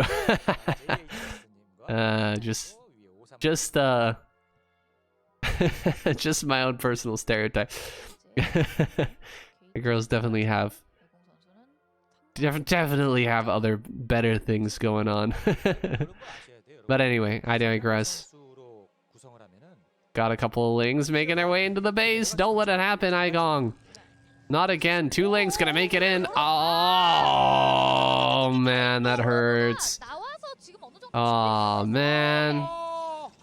Oh, that's so frustrating. And you know that J-Sai is gonna get a ton of damage here. She did so much against Bohai in that game with 2 Lings, and I doubt that Aigong is going to be able to micro at the same level as her, at the same level as Bohai. I think this is really hurtful. This is really painful.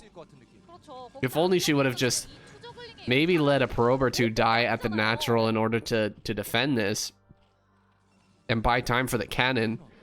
But she gets a cannon in the main. Yeah, that's probably the best, actually, because she's gonna lose so much here if she doesn't do that. I mean, at least I think 4 probes will end up going down. That's how much Bohai lost this. And I definitely think that she's probably a superior player. I don't really know too much about Aigong, but Bohai is really one of the best female Starcraft players that we have, so that's rough. And now she's even gonna hit this assimilator. Oh my god, it's so frustrating. She loses that assimilator, it's gonna be such a pain in the ass. I doubt it'll go down, just because there's gonna be a zealot out eventually, and yeah, she can kind of harass it with this probe. But god damn, it's annoying. Okay, good job. Cannon kills that one ling. It's gonna be fine. This one ling's never gonna kill that assimilator, so it's fine. Aigon going to defend here. The cannon pays off. She doesn't lose too many probes in the main. I think she only lost one. But just forcing the cannon is already huge, so...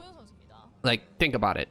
Kills one probe and kills a cannon, and it forces a cannon. That's 200 resources, 200 minerals that were used up in the early game for Aegong, and that was only a 50 minerals worth of lings that managed to slip by. So huge value for the Zerg player. Adding on some more hatcheries here. We haven't seen a shot of the Zerg base for a while. Mostly focusing on what was going on the other side of the map. So we've got a Spire back at home. Pretty normal play from J-Sai, but I'm liking her play more and more, man. She's really strong. Really strong Zerg player. Making some good choices, and her building positioning is on point, man. She is really good with this building positioning as well. I'm not sure about this hatch, but I'm sure there's a good explanation for it. Yeah, putting the Evo chamber at that angle, and then another building just below that should make a great wall. To set some sunken colonies behind, and J-Side just in a great position here, feeling nice and comfortable. Has a bunch of links out front of the Protoss Natural. Not gonna lose any overlords here as the Spire finishes in time, and Aegong's just gonna come here and see. Oh, everything's going as normal. Nothing strange so far. Just send that Corsair back on home. Uh-oh, we might be getting a kill here for the Scourge. Oh, I thought she was gonna get it, but she just wasn't paying attention there, unfortunately. Or the Corsair was just barely out of range. No more Corsairs being built right now. Hydras are being produced on the side of J-Side here, which is a little bit strange. These pretty early Hydras. Most Zerg players would still be droning at this stage, but Zealots are going to come out, and that's going to be an easy kill on that Zealot on the left. These Hydras are going to start to do their work, and you can actually hit this wall easily with the Hydras, even without range. So she should be coming forward here to start hitting these. Start hitting this gateway. Yeah, there we go.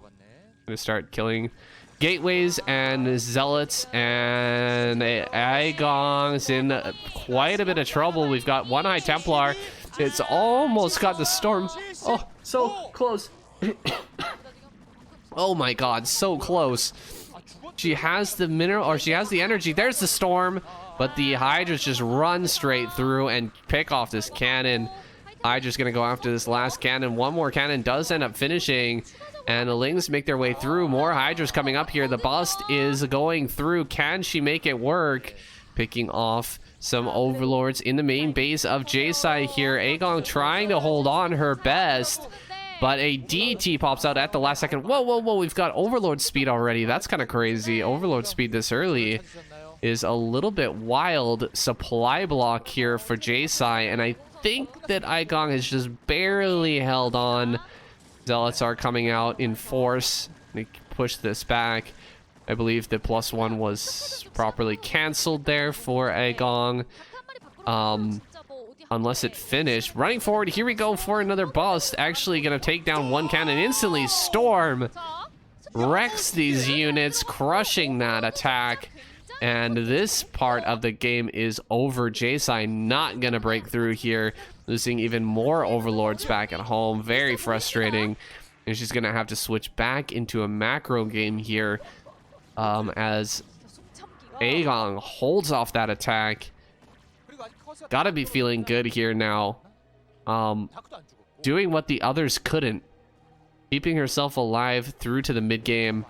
Second DT finding his way into the middle of the map, but also gets picked off. That's not good. Losing the only DT here really takes the pressure off of J-Sai. Like, where can Aegong even attack right now? There's really nowhere. So many Hydras here at the bottom center can just hold this ramp easily. We've got a ton of Hydras over at the natural. She's gonna need Zealot and Templar to do any damage in either of these locations, but it is just not gonna happen at this moment. J-Sai commanding position. It is tough because she did lose, or she didn't end up breaking that there, but she wasn't fully all in. She still added on drones.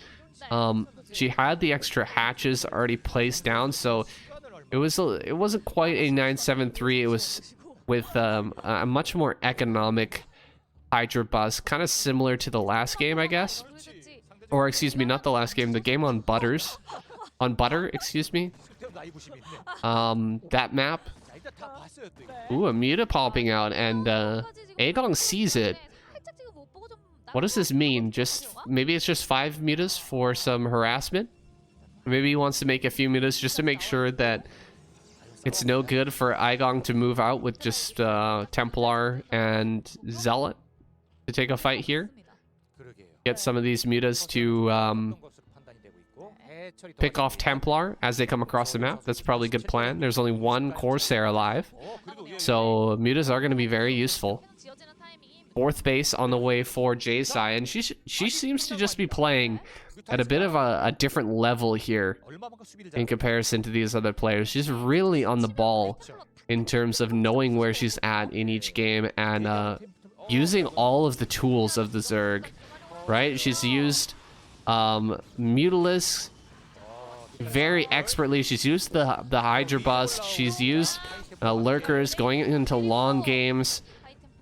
She's just very adept at every stage of the game. So gonna fly out here with the mutas. Did pick off a couple of Dragoons and gets a good sense of where Aegong is at. What is she wanting to do? And when you see this many Dragoons popping, you see this many gateways in the main, there's going to be an attack. An attack is coming. She also sees all the cannons in the main too. She knows that ogres are gamer attack, not probably going to be good enough to break through. So just going to hang out here, build up her Hydra count, maybe get into Lurker soon, and wait for the Protoss to try and take another base. And that'll be a good time to dive forward with the Ling Hydra and of course Mutas to try and stop that. I think there's actually a probe in the upper right that could be potentially taking another base. That's a lot of probe damage as well. Wow. J-Sai is 30 supply ahead right now. She's got +2 done. Her economy is huge. Her Hydralisk number is crazy. I don't know what Aegong can do right now.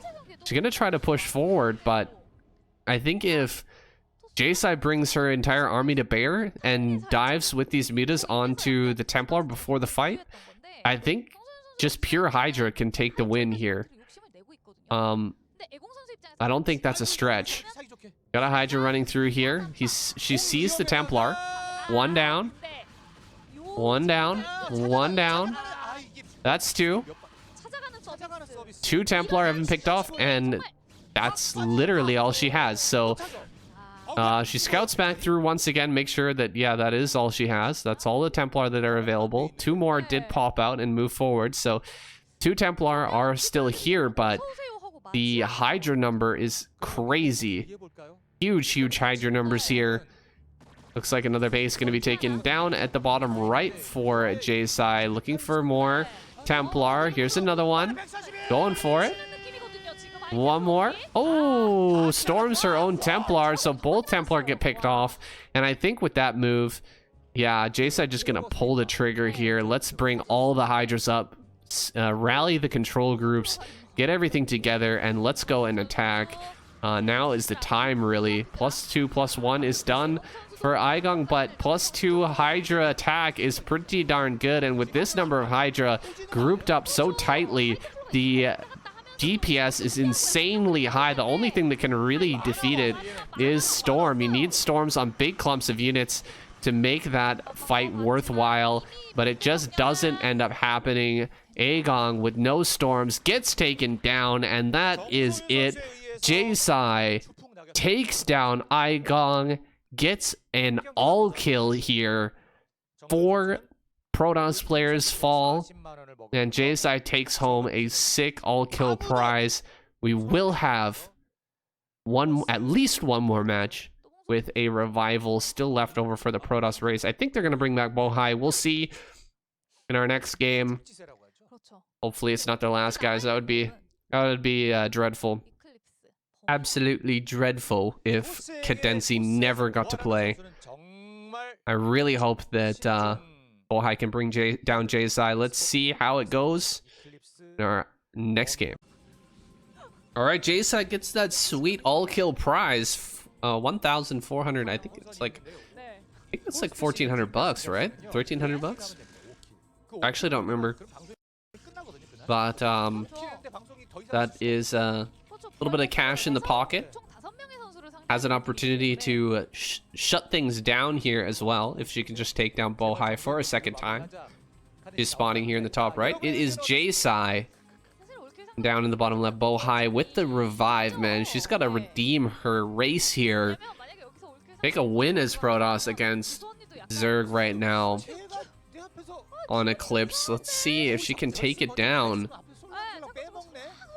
Make it happen here. Bohai looking for a potential... No, she doesn't. She has a gateway back at home, so that's not even a thing. Just trying to pull or force some drones to be pulled here, and does manage to do just that. Getting that drone behind the mineral line and throw down the spawning pool. Yeah, a drone sitting off the mineral lines for quite a long time. That's totally worth it, right? Keep this drone down here. That's absolutely worth it for Bohai. All she had to do is just literally just put the probe behind the mineral line for a second, and J-Sai just has to react, because if you've got good positioning, you're really strong. You've very well practiced at a cannon rush. It can absolutely ruin your game. So,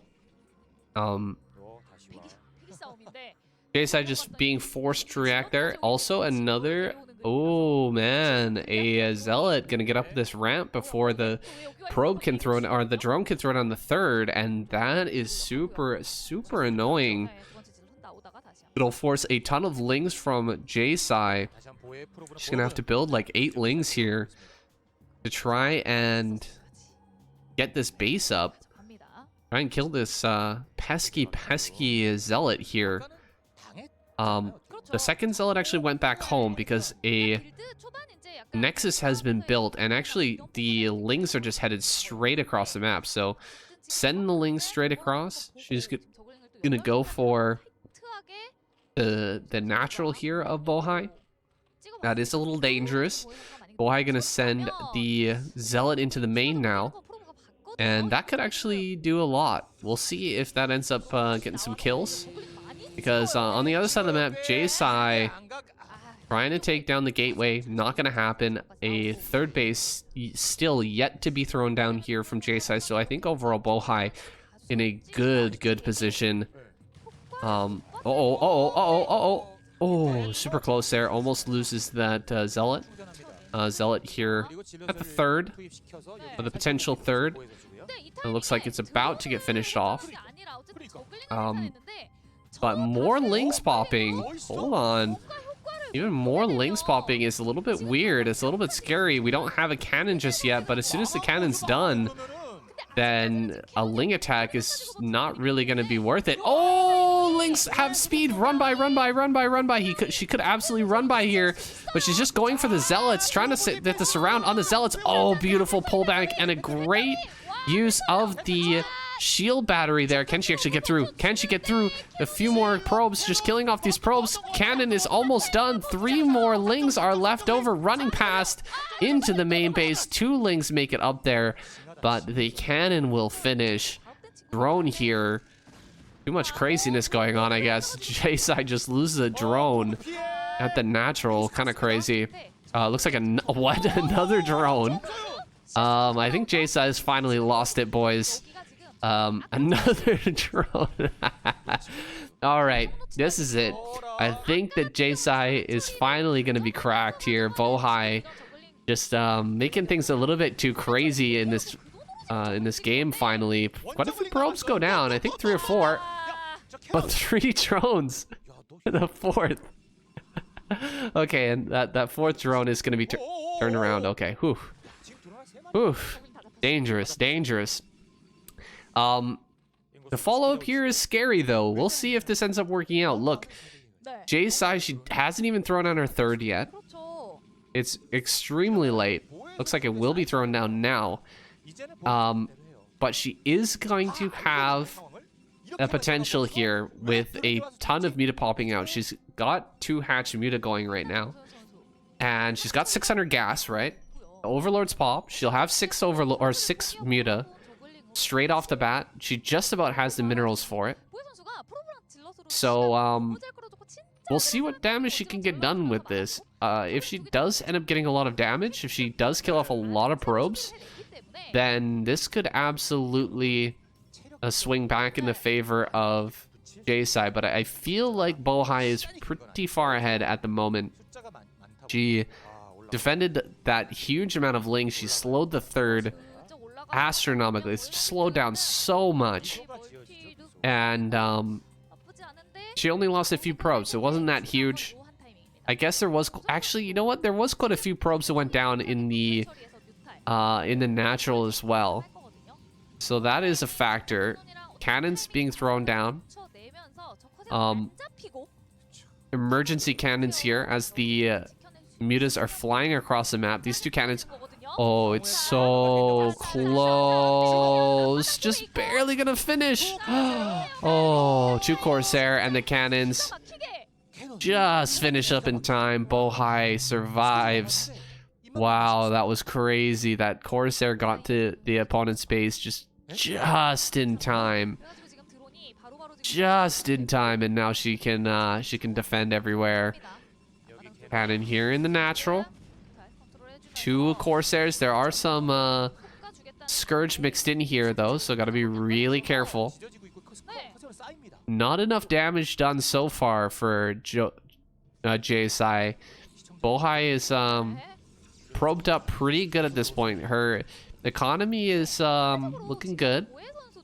There's still a pretty close overall unit count here for both Bohai and J-Sai, right? Because we've got a ton of Mutalists out here, but the economy has really been sacrificed, deeply sacrificed here for J-Sai. She's flying into the main. Ogres are gamer play. Let's see how it goes here. 2 Scourges do end up getting picked off. No connections. Okay, a little bit of a connection there. Good focusing on these Muta, but the Mutas are being split here. Really got to focus on the Mutas that are most clumped right now, and does a great job of it. Nicely done. Cannons have started. Gonna focus on these Mutas, pulling back the damaged Corsair, but the Scourge coming in. These Corsair's gonna have to run. We need a Dragoon here. Zealot's pouring into the 3rd, and should be able to kill off these Zerglings and potentially take down this base even. Oh, one more connection there from a Scourge is gonna deal that extra damage and force these Corsairs away once again. But meanwhile, guys, back at the base of J-Sai, gonna start to lose this 3rd base. Not really much you can do right now about that. Just pouring more and more Scourge and Muta across the map. Another Corsair pops out. Bohai can't quite hold just yet. She really needs a Dragoon here. Just build a Dragoon. I know it doesn't seem like much, but every tiny little bit counts at this point. Only 4 Corsairs here. Zealot pops out. That's not going to help much. Running by. Oh, run by into the main. Oh, this is so big.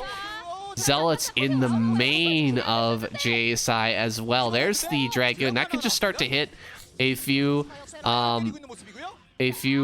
Scourge, and that'll make a big difference.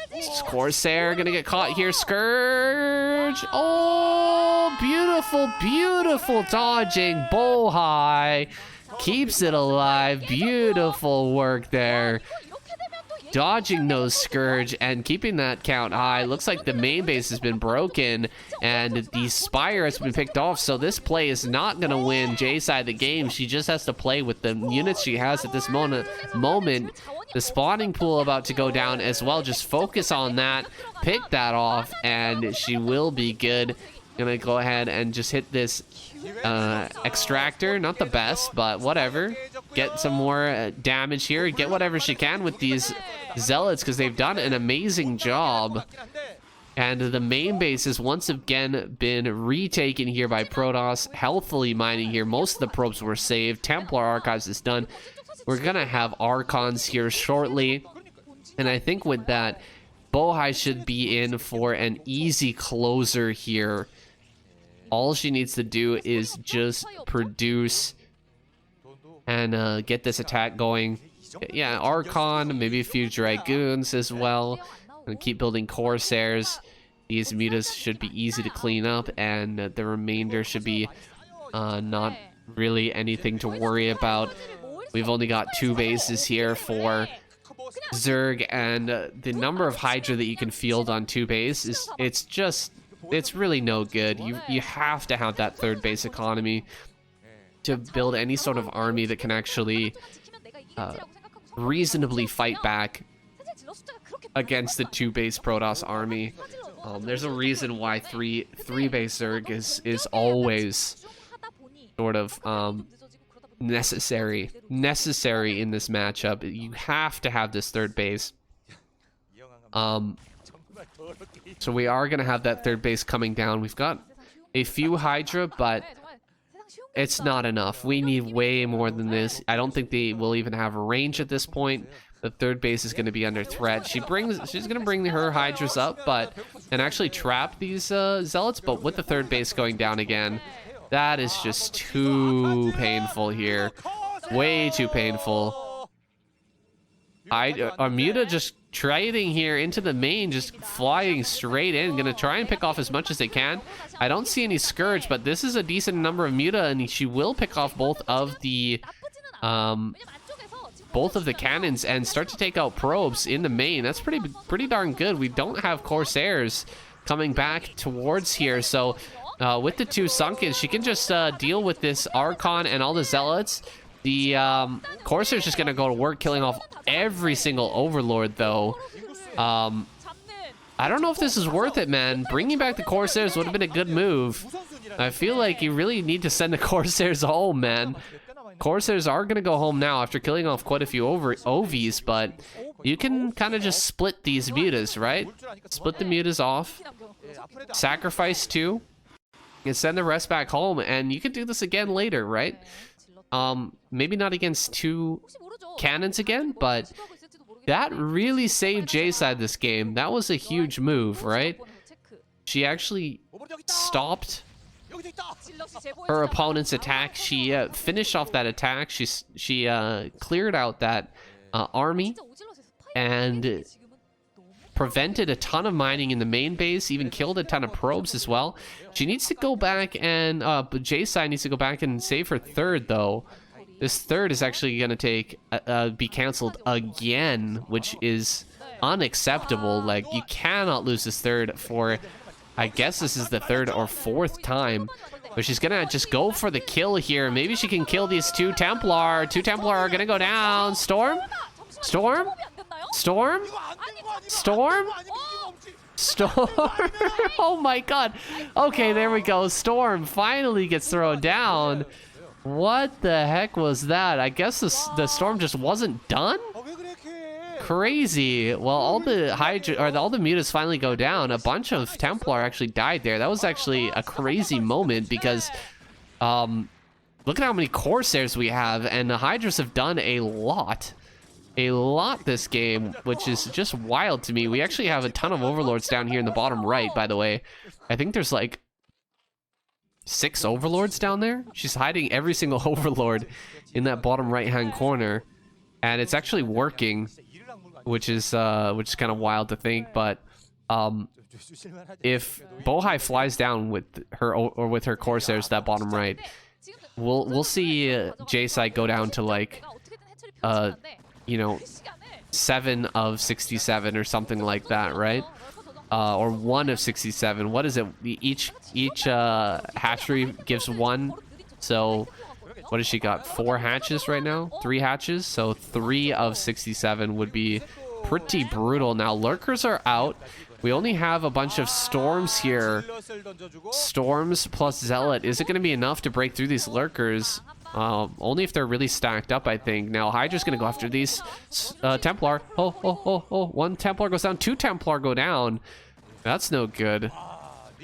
Trading Hydra or Templar like that is never gonna end up netting you a victory. So Bohai's gonna have to do a little bit better control if she wants to actually close this one out. J-Side doing a good job of playing from behind, honestly. Really good job of that. Let's see if she can hold this ramp here. A bunch of lurkers get caught, and quite a few, or a bunch of Hydras get caught, excuse me, and a bunch of them go down. The 3rd base on high ground is going to survive, but Bohai has a 3rd in the bottom right, which is huge. That 3rd is the same time as her 3rd, and yeah, J-Side just GG's out. She tried her best. It was a really good effort. From behind, J-Side almost takes that game, but gets knocked out, gets the clapper from KCM. Well deserved, along with that, the prize money there, that all-kill prize money. She's going to be feeling really good about her performance today. I think we're all going to be looking forward to seeing her in the future, possibly in the finals here, guys, because we only have 1 more Protoss player, Bohai, on her revival. If she gets taken out in this next game, or the next game, or the next game, or the next game, she got to win 4 more games in a row in order to bring this one back. See if she can do it. Jump into our next one. Teasing me. Just keep teasing me over and over again. What the hell? We got Haveli, the top right-hand corner, also known as NS2, I guess, whatever. And in the top left, we've got Bohai.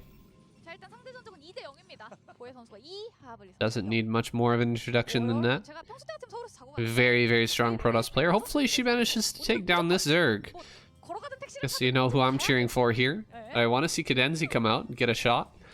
I haven't really been following the latest KCM up to this point, but I feel like I casted the finals of last season and it was fun. It was a good hit. I mean, that was also a live finals, just like the men's was also a live finals last season, but and not this season, unfortunately. But the finals is always an exciting time. It's an exciting time for Starcraft, for any professional esport tournament. Get to the finals. It's really exciting. There's more money on the line. Everyone's got a lot of pressure. Get to see who can perform, who's going to struggle. Like Bohai doesn't block the hatch there. Instead, just going to let that go down because actually she wants to get Nexus first. And it would be a problem if the spawning pool went down right now. So, or went down first before hatch. So, she tries to block the spawning pool. Actually delays her own Nexus a little bit, unfortunately. But the spawning pool does go down. There is a hatch, and we have our forge. So Bohai gonna get away with this play. Nexus first, pretty darn good. Nexus first, very, very strong. This has all been enabled because of the early scout here from Bohai, because she manages to scout that first. Scout her opponent first here. Up in the top right. She's able to get in there in time. See that there's no spawning pool just yet, and get that Nexus first. So she's going to be feeling good. She's going to be feeling in a nice, strong position here. Even getting the gateway and the gas before cannon. That is ballsy. Very ballsy. But she has got a probe in the main. He knows what's coming here. Doesn't see a pair of lings just yet. And the cannon is already on the way. So I think she's feeling good here about her decision, about the way that she's playing. I feel like could have even gotten away with more, just waiting for lings to pop, but there are 2 hatches. You can't be certain that there's not going to be lings popping out at the natural. You kind of would have to just stick around at the natural and wait. And if you start building the cannon right as it leaves the natural, I don't think it finishes on time. Maybe on cross map, but not here. So getting the cannon down, that's fine. Everything's good here. Bohai is feeling definitely very, very good in terms of her economic position. You're gonna take this into a nice normal game here. Get the, I would expect her to get the Stargate here. Get out a couple of Corsairs and just go ahead and keep scouting, finding out what her opponent is doing heavily. You got to be feeling a bit of pressure here, you know. This player heavily, she doesn't have a Wikipedia page either. Not a lot of history behind this player, I think. Whereas Bohai, I mean, she's a very storied player. Got a lot of experience, and she's on a roll. I mean, she just took down J-Sai, someone who seemed nearly unbeatable here in this series. So, and even beat her once, even beat Bohai once. So that player was really, really strong, and even she was taken down by Bohai. So you got to be feeling the pressure here as Havali to perform for your team in this final. Or in this semi-final, excuse me. And things are already not going so great. Bohai got that super early Nexus. She's going to have a big army of Zealots coming out way earlier than usual. If your opponent just went for a Forge, and then a Cannon, and then a Nexus, or a Forge, then a Nexus, then a Cannon, it's just, there's a world of difference between those two. The Nexus just comes out so much faster with Nexus first. You get so many more probes. Your economy kicks in a lot faster, and the gateways can come down at a much earlier timing. So she's going to have to adjust to that. And playing from this position, we'll see how well she adjusts. Right now, she's banking quite a bit of minerals. See if she's going to pop out some mutas or not to hold off these first few Zealots. These Zealots, they don't have +1. There's just 3 of them. If one of them moves outside of the pack here and gets picked off, then she could hold with just that small group of lings that she already had there. We see another Overlord going to go down here in the middle of the map. Or is it? We have Scourge en route, and it does have to pull back. So saving it at just 1 Overlord going down, not too shabby for our blue Zerg player. Oh, Bohai, really good fancy footwork here. You know, with the Corsair in 2 of these games, able to dodge these Scourge.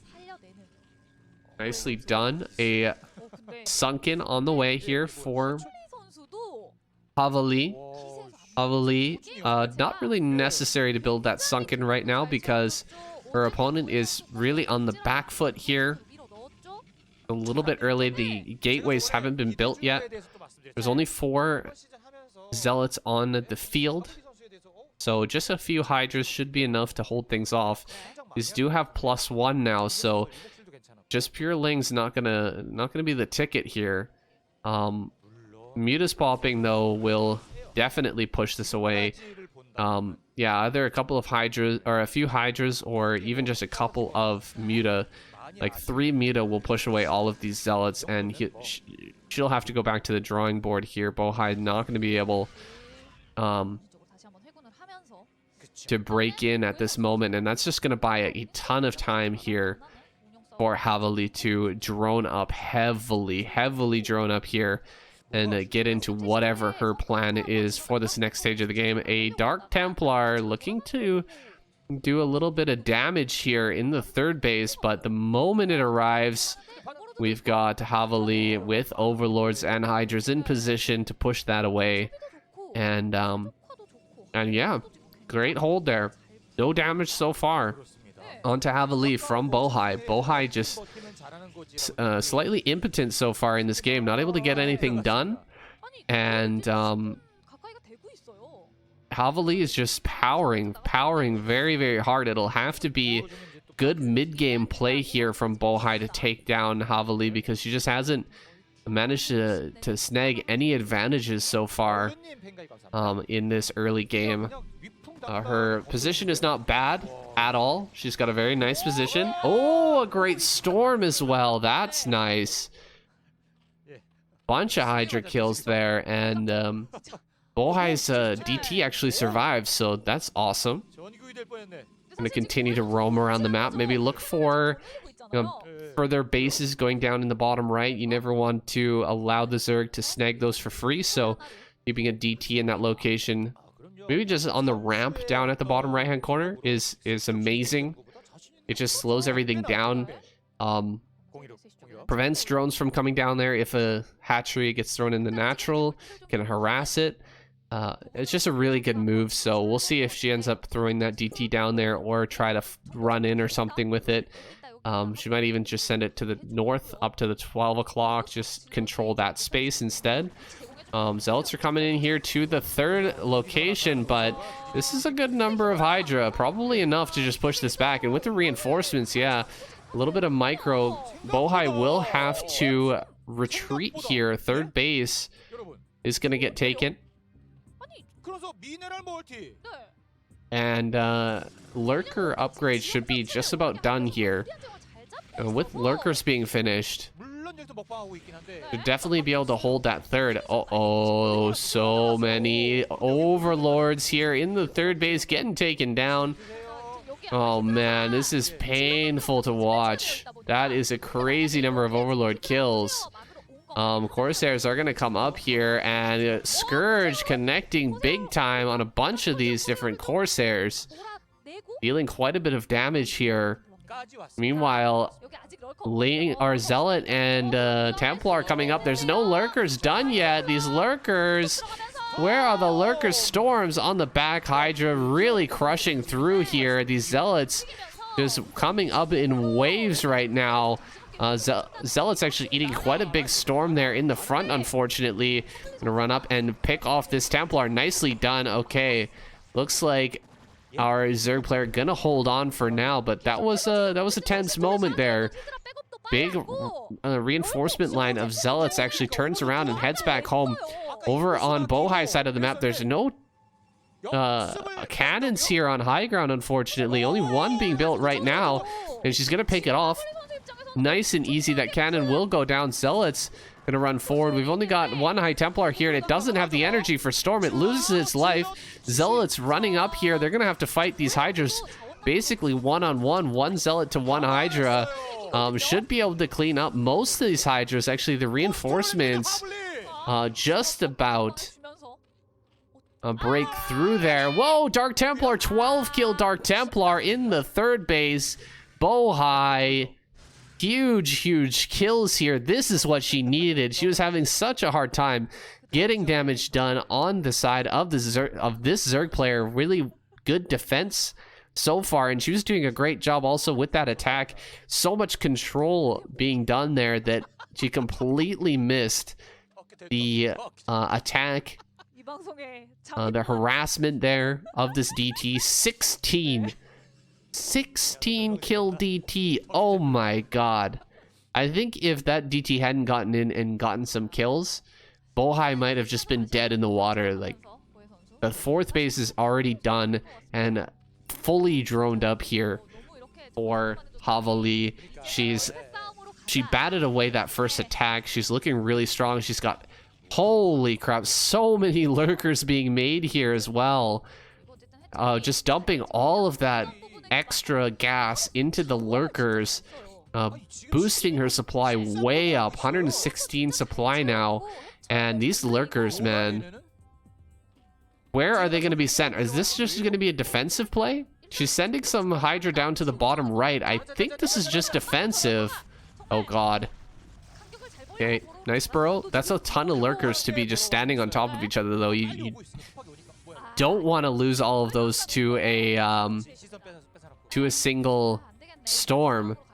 Looks like a DT in the main base, but this time Havali actually, oh wait, is there a Templar? Oh, Templar! Oh, beautiful use of the Templar plus DT combo, forcing all the drones to run away into the natural and then hitting them with the storm. So many kills here. Oh my god, just so many kills. This is crazy. 6 kill DT plus I don't even know how many kill Templar there, like maybe 12. That was crazy amounts of damage, and now Bohai's looking so good. Bunch of lurkers being sent down to the bottom right hand corner. If Havali can hold on here for a little longer and eventually get that base up there on high ground, she's going to be in a good position once again. Oh, almost picks off that observer, but not able to get it. Ling's being masked out, but lurkers in huge clumps here. She's got to spread these lurkers. This is definitely enough lurkers to hold on against this attack, but they need to be spread properly, and not just clumped up where they can be hit all with the same storm. She does hang on for now. A hive is done. Lurkers on high ground down here at the bottom right. That's super annoying. This is going to really frustrate Bohai. She's sending her whole army down here. Whole army being sent down towards bottom right. If she does actually commit to attack up that high ground, though, and Havali just counters and hits the natural or hits the 3rd or hits the 4th, she'll probably end up breaking one of those locations. Actually, Bohai heading north here towards the natural of Havali here. The lurkers are not in the greatest position, and they are actually stacked up pretty darn close. Lings flooding forward, though. These don't even have speed. These Lings don't even have speed yet. Are you kidding me? Okay, they don't have speed, and they're probably going to get cracked before they have speed, which is kind of hilarious. A counter attack looks like heading down towards that 4th base of Bohai, but only a few Lings, and they don't even have speed, so not going to get anything done against those zealots on high ground. Defiler's Mound is up. Still no base in the bottom right. I think those drones long distance mined all the way to this bottom right and then turned around and went back because a lot of action was going on the map during all of that. Bohai's army is heading down towards the bottom right. There's not a lot of vision in the middle of the map for Havali, so she doesn't really know that this is coming. We'll see how she reacts here. Her lurker spread is pretty good. Got some high ground units there as well, running forward right on top of this. Oh man, these Lings with no speed just running forward and getting completely crushed by that storm. It's unbelievable to me. She doesn't have speed. Are you kidding me? Where's the Overlord? Overlord, where's the Overlord? We need an Overlord to kill this one single observer. If this one observer goes down, she won't be able to crack this base. but she doesn't have the Overlord to kill this Observer. Oh my god. I think that Havali is going to break here. It is so darn close. The rallies are coming in from every direction, albeit very slowly because, again, no speed on these Lings. Are you kidding me? This is a crucial upgrade. I've never seen a late game, a Hive Zerg player with no Ling speed. It's craziness right now, and Bohai is gonna break it. She's running straight up in here. GG is called, drops in the main. Havali taps out, and Bohai goes on up to face up against Cadenzi. Damn, what a good, crazy game there. I think that Havali was playing magnificently in the early mid game, but that DT drop and that follow-up DT High Templar drop really changed the fortunes there for Bohai, and of course forgetting to get Ling speed, super annoying. Not having vision as well of the units in the middle of the map where they were headed kind of caught her off guard, I feel. And of course, not picking up that observer might have been the biggest mistake in that game. Just one observer. There was one observer and like 8 Scourge, right? 8 Scourge. Just pick off that observer. The army just can't progress because lurkers are going to be hitting everything. You'll have to use storms on every single lurker, and then you won't have any storm left, and then everything else, you know, the units that are popping out can actually do something because of the lack of storm. But I digress, guys. We're going to go into our last matchup. I guess could be our last match of the game, of the series, excuse me. But it remains to be seen. We still have one revival here on the side of Zerg. Bohai and Protoss are on their last legs. Let's go into that game. Cadenzi finally gonna come out here. Let's jump in. All right, not a moment to waste.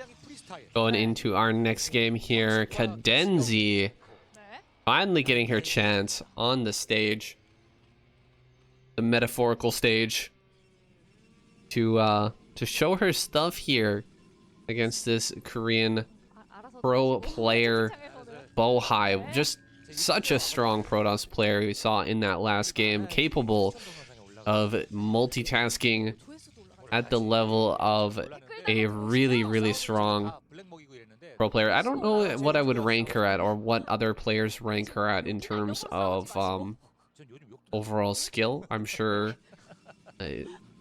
you know, we haven't seen her in the ASL or anything, so maybe she's not quite at that level, but she is very strong, and it'll be quite a struggle to take her down here. Cadenzi will have to be on her absolute A game, guys. If you don't know who Cadenzi is, she is a British female player, very storied. She lives in Korea. I mentioned it before. She's got tons of history behind her.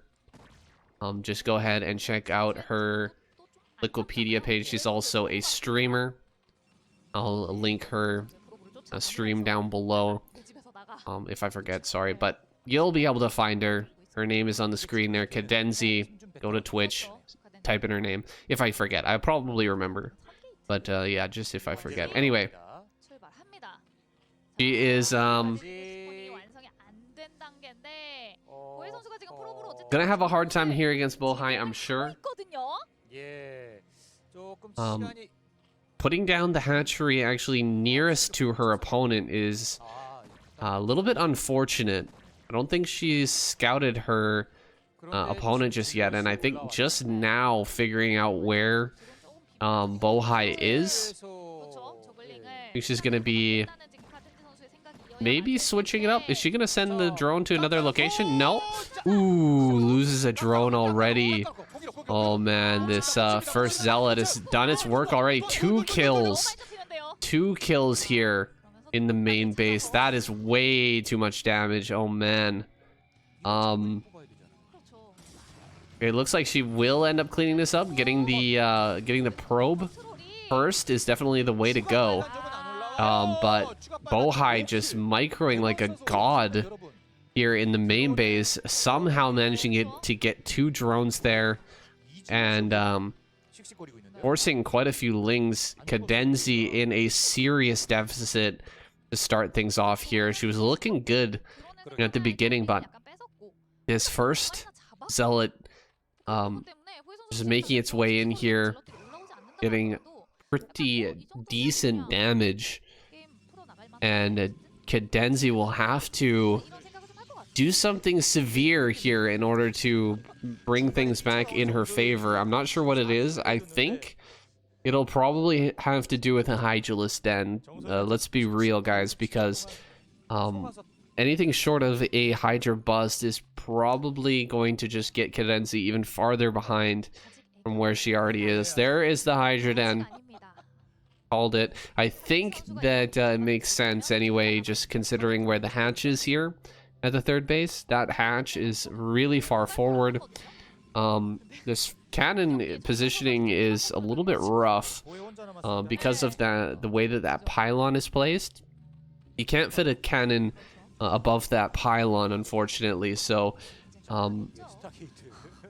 only able to put a few cannons down here is gonna kind of inhibit Bohai in this defense. More lings are popping, actually, so Cadenzi making sure she's got enough to deal with these zealots. Zealots are actually coming out now, so makes sense. Gotta have the proper amount here to shut down this zealot attack.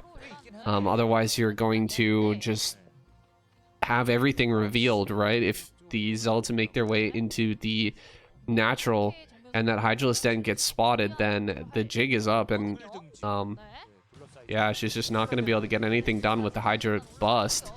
So this is not good. Zealots running in here. They're just going to get an instant kill on one of these drones. Drones going behind the minerals there. Ooh, more kills are going to go down. 2 more kills. A 3rd, I think, will fall as well. Oh, no, not quite. Drones get back to mining there. She can actually go after this. Oh, she gets another drone. Oh, we're so low on drones right now, but all of these zealots do die and the Hydras pop out. But I think that she saw there with the end of the vision of that zealot, right when the zealot was dying, the Hydras were popping out there, and I think she's gonna have enough time to put down these cannons, but it's gonna be close. Tons of Hydras just pouring over here, and there's only 1 zealot. The probes are gonna have to be pulled. 1 cannon is done. 1 cannon is done. Can she actually break in? Going for the zealot, going after the zealot. See if she can get that cannon. She doesn't have the range yet, so it's a little bit too far back there. Gonna kill that last zealot. No, does not get the zealot. The Overlord is gonna take some damage as well. These Hydras are gonna take damage. There's quite a few drones at the 3rd, actually, so maybe she's droned up a little bit more. Which is a good sign, a good news here for Cadenzi. And it seems like she's going to get the, yeah, I think she actually did. Wait, gotta click on the Zealot? Yeah, no, +1, that was canceled. So Cadenzi, at least getting a win there. Kills off that Zealot as well, that's nice. And I think more Hydras are coming. More Hydras are coming. She's going to go for this. She gets the wall. No Zealots left. 0. There are 0 Zealots left over. And there are still more Hydras popping out. And yeah, boy, I'm going to see this. She's just going to keep throwing down cannons, man. There's nothing else to do. Just throw down cannons. Maybe even throw down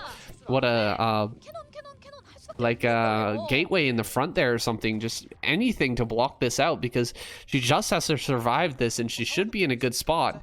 Cadenzi looking for an opportunity here. When is it time to dive in? When this next round of Hydra comes? Because there's not going to be, I think, a better moment when all these cannons finish. She's going to still have a hard time breaking through. She's only got 1 drone at the natural base. That's so rough. Tons of Hydras here. That last cannon about to finish up. And Cadenzi still hasn't pulled the trigger. Cadenzi just sitting back here. When is she going to go for it? Just when the last cannon finishes, a building just pops up right here in the front. Nice job with that block. Really nice block. And Cadenzi is going to have to just fall back with those Hydras. She's not going to be able to break through here. The Overlords are going to take some damage. She runs forward. She gets one of the cannons. But that's like all she can do, man. That's it. 6 cannons are finished. You're not breaking through there. She's actually still building Hydras. Oh, no. More Hydras are coming, and yeah. Oh, she hasn't added in any more drones. Bohai is just scouting everything. She completely sees this. Okay, she's added one more drone. Oh, gets that Corsair. So now, at least everything's no longer revealed, but Zealots are out. They've got speed. We've got more and more cannons being added on. She's going up to like 9 cannons or something like that. Just an unbreakable number of cannons. Does manage to kill off one. One cannon does go down. But how do you get through that, man? And yeah, with these Templar finishing, that's going to be the end, man. Because Templar, with that storm in this tight area, it's a no-go, man. You just cannot break through that. So I think Caden's gonna pull the trigger one more time. She's got about 10 more seconds before these have rain, or these have storm, and then you might as well just tap out at that point. You got no drones, supply blocked. She's supply blocked for quite a while, but finally does loosen that up. Gets the supply block cleared, and might switch into drones here, but I feel like it's so late. So late that it just really won't matter. No, more Hydras, more and more Hydras popping out. High Templars have energy. High Templars have storm. 4 High Templars here. These other 2 just about to have storm. 2 High Templar is enough, honestly. As long as the storms are used sparingly. Shuttle is out as well. Hydras coming forward. There's the storm. Big storms on these Hydras. Everything gonna die. And a GG should be called here any second as these Hydras just file in for the kill. Does kill quite a few of these cannons, but actually kind of helping Bohai here because she wants to get out of her base here pretty soon anyway. Those cannons were kind of in the way. They're gonna try and get on the side here. Some cute tricks, but Zealots are just gonna go over here and clean this, and Hydras are not gonna be enough to even things out here. Cadenzi at 27 supply to 87. This game is beyond over right now. Unfortunately, we've waited a long time to see this 1 versus 1, but I guess we might give Cadenzi another chance. We'll see. She might be able to take down Bohai in a rematch. I don't know if the ladies want to give her that second chance, though. GG is called. Cadenzi taps out. Oh, an unfortunate matchup there. From the beginning, man, it didn't look good. Like, the 2 kills in the main with the first Zealot, that's never how you want to start out. As a Zerg player, and I'm sure that Cadenzi's seen that a million times. The Zealot first, the gateway first pressure, but just wasn't ready for it, wasn't able to defend it properly. Maybe a bit of nerves here. That's a possibility, man. Competing as the only a foreign player in this all Korean girls tournament might be getting to her a little bit. I'm sure she's dealt with it a lot, but well, we'll have to go on to her next game. I hope that she gets revived. I'm not sure if it's going to be her, though. Jae Sai has shown amazing games so far this series. I think she definitely deserves it. A revive here. We'll see if she ends up getting it. Jump into our final game here between Zerg and Protoss. All right, I gotta say it, a little bit disappointing result there for our Western hero, our British champion. Not able to take that final game, but I mean, it's against a very strong opponent, right? Bohai, she's on the last hope for Protoss here, so understandable. Ends up getting knocked out. Still, no less sad for us. Over here cheering for the one Western player, but it's all right. Hope to see her in more KCM ladies games. It's nice to see that she's getting a shot. But definitely, this player deserves the revive more just from her previous results. JSY, J-Sai gets revived here. She's spawning in the top left-hand corner. And Bohai down in the bottom right. We're on cross maps here. Allegro, I believe. Like, no gas just yet. The third base is already down, but no gas. That's interesting. Like the gas. Now going to be thrown down. Zealot is here. Zealot gateway first build. Only one Zealot on the map. Bohai. Playing it safe. Keeping that Zealot hidden. As the links move out, that Zealot should be sent in. I think it will be sent in to deal some damage here. Yeah, this is nasty. This is really nasty. This one Zealot could do a lot, but more links are popping out, and that's actually a lot in itself. The fact that she saw with that additional Zealot that more links are being produced is huge. That's gonna make a big difference here. Looks like the Ling trading with the Zealot behind the mineral patch is too inefficient here, and J-Sai will just back away for now, try to get a better surround. The speed is finished. Wait, speed is done already? Hold on, that seems ridiculously fast. How did she get speed so quick? Maybe I was spending a little bit too much time talking about the previous game.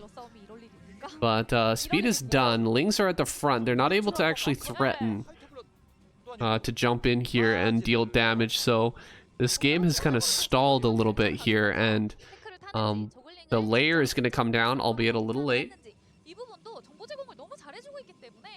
And Bohai is just going to go into a normal game. She's been very nice and careful, waiting for that cannon to finish. Now these links could run by. No, they don't have speed, do they? No, they don't have speed. I don't know what I was thinking earlier. They do not have speed. I'm sorry, guys. That would be ridiculous. These links are going to be chasing back the Zealots across the map. Going to meet them at the third base. And 4 Zealots here, pretty scary. We need a bunch more links to pop out right now. The Spire goes down here. There's those lings popping. With the reinforcements here, should be enough to deal with this, but Bohai just gonna tuck everything in a really rough position here. Oh, that's so annoying. Look at that positioning, man. That positioning is dirty. Dirty positioning. You can only hit with one Ling at a time, and both Zealots can actually attack. Oh my god, so rough. Eventually might be able to crush this, but I almost feel like Sunken Colony. You gotta go Sunken Colony here, because this is just way too efficient. And they're gonna push all the Lings back and push the drones out as well. Wow, and a drone gonna be killed as well. Oof.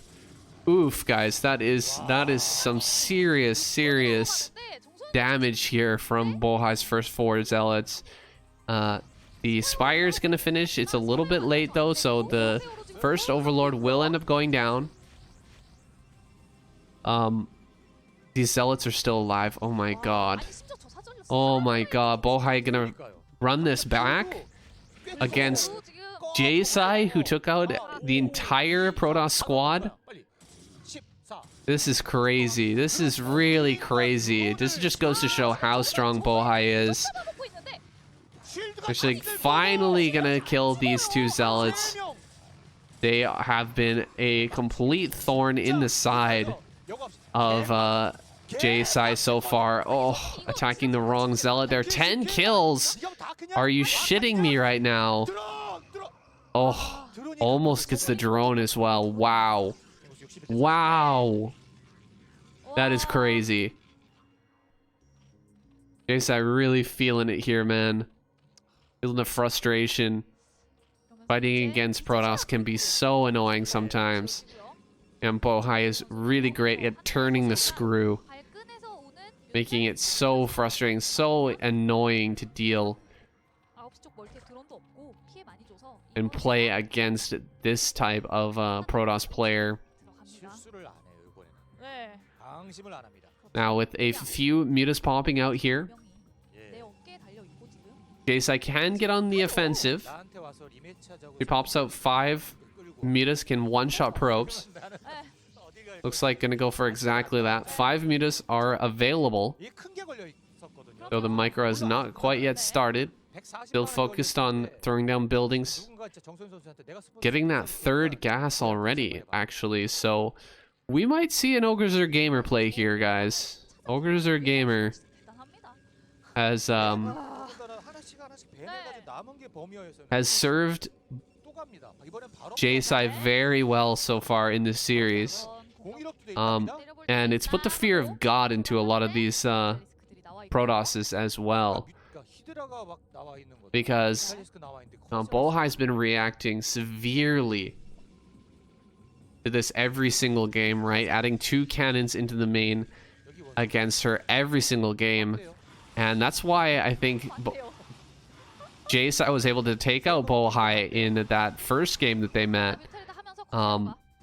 When Bohai put 2 cannons in the main and then got busted at the front. Those 2 cannons, if they'd been at the front, I mean, that would have probably saved her life. Now losing a bunch of zealots here on out in the map, and an Archon being built, taking this Mutalist transition very, very seriously. Does she have 2 Stargates? Felt like 2 Corsairs just came out at the same time. No, just 1. They might have had 2 just being hanging out in the main base. It does bring them all together now and sending them across the map. It's really going to come down to Scourge Corsair interactions here. We'll see if these can get the hits that they need, or will Bohai micro her way to a victory here. Comes the Scourge. Oh my god, Scourge connects so well here. Almost all the Corsairs are being picked off. The Sunken Colony gets dived on though, and the Hydras are low enough in number where these Zealots are probably going to be able to clean up. Wait, another Sunken appears seemingly out of nowhere there. I didn't even notice that one being built to the north, and the Hydras from the natural come down and save the day. Oh, come on. Oh, Zealot gets another kill on a drone. But in the end, Jace holds on. She holds strong, and she's transitioned herself into a Hydra game. So there's still a lot of momentum here on the field for Bohai, but she's not gonna close this one out easily. Jace is fighting back. She's got those mass of Hydra heading down here. Bohai taking her 3rd. Is not really ready to defend this just yet. I don't see any Templar at the moment, and the cannons have not yet finished, so there's a moment here maybe where, oh wait, 2 cannons are done. There's a moment here where Jace could get in and stop this base from going down. We've got 2 Templar at the 3rd. That is a very aggressive 3rd. We'll see how Jace reacts. Does she actually try to cancel this, or will she take her own 4th base? I feel like at this point, with the cannons being finished and Templar being out, it's just a little too late. A 4th base is probably a better idea. A little bit too late to break it, excuse me, I should have said. But yes, I think a 4th base is a better idea. Just go ahead and snag that 4th and get into Lurker. Take this game a little bit longer and wait for that 4th of Bohai. When that 4th of Bohai comes down, if it's too early, you can definitely try to contest that. For now, though, she's coming forward. Gonna look for some damage. Ooh, beautiful storm. Great dodge, though. Not a lot of damage from that storm. J-Sai backs away quickly. And still looking for opportunities here to potentially snipe some Templar, but this is not it. She's got to back away here.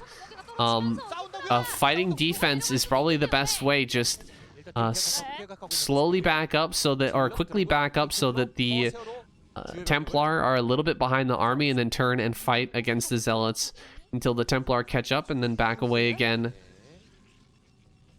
Just kind of reduce that Zealot count as much as possible while not engaging fully with the army.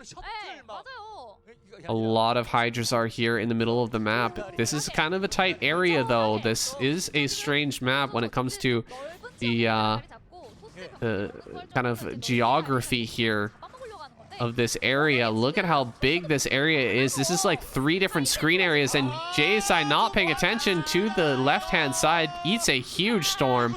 Twice, in fact, 2 big storms on that left side, just crushing these units. Lurkers are being built and popping out here behind this army. A flank of Lurkers is not the best, man. It just does not tend to work. 2 huge storms just wreck these Lurkers. Wait, we don't have an observer. Oh my god, the Dragoons just run forward and get smashed. So a kind of a trade there, which it could have been just pure wins for Bohai, but running forward and eating that damage means that it's kind of more of a trade here, and this Archon will end up going down. The Lurkers are rushing forward, and Hydras are getting into position. If she can get between the 3rd and the natural, there might be a good argument here for J-Side just being able to take this game right away. Some Scourge almost getting connections. It was really, really close. We have Overlords there in position, ready to assist in picking off these observers, and there's only 1 observer that I can see here presently for Bohai. Drop into the main. I think that J-Sai is actually aware of this, going to send more Hydra up towards this main base, try to keep the Spire alive here. That would be probably the best target right now for Bohai. It tends to be the first target for Protoss players in this position. Second, of course, being the drones, but they can be pulled away. Good microing here by J-Side. Just going to deal with this Zealot without too much damage being done.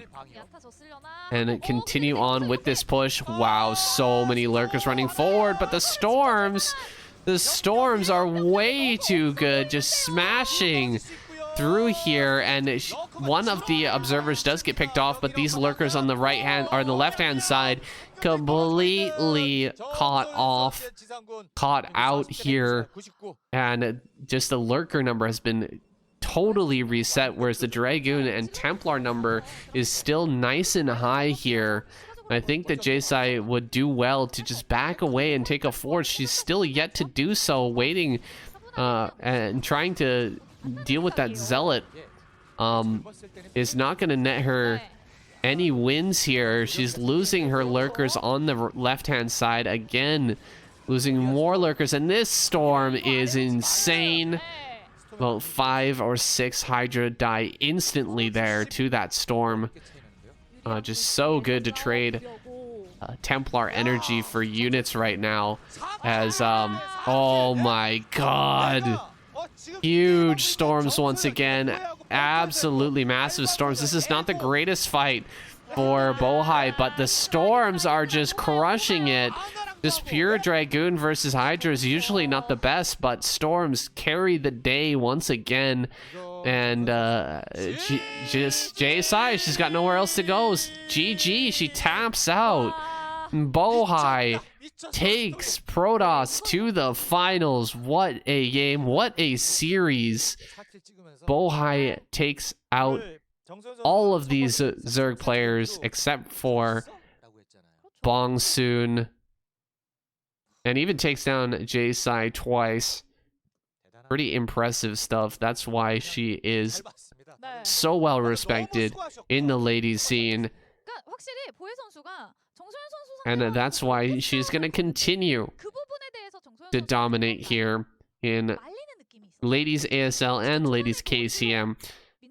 I'm still a little disappointed. Unfortunate we didn't get to see more out of Cadenzi. I think it was a decent game, but I wanted to see her play up against some of these other players as well.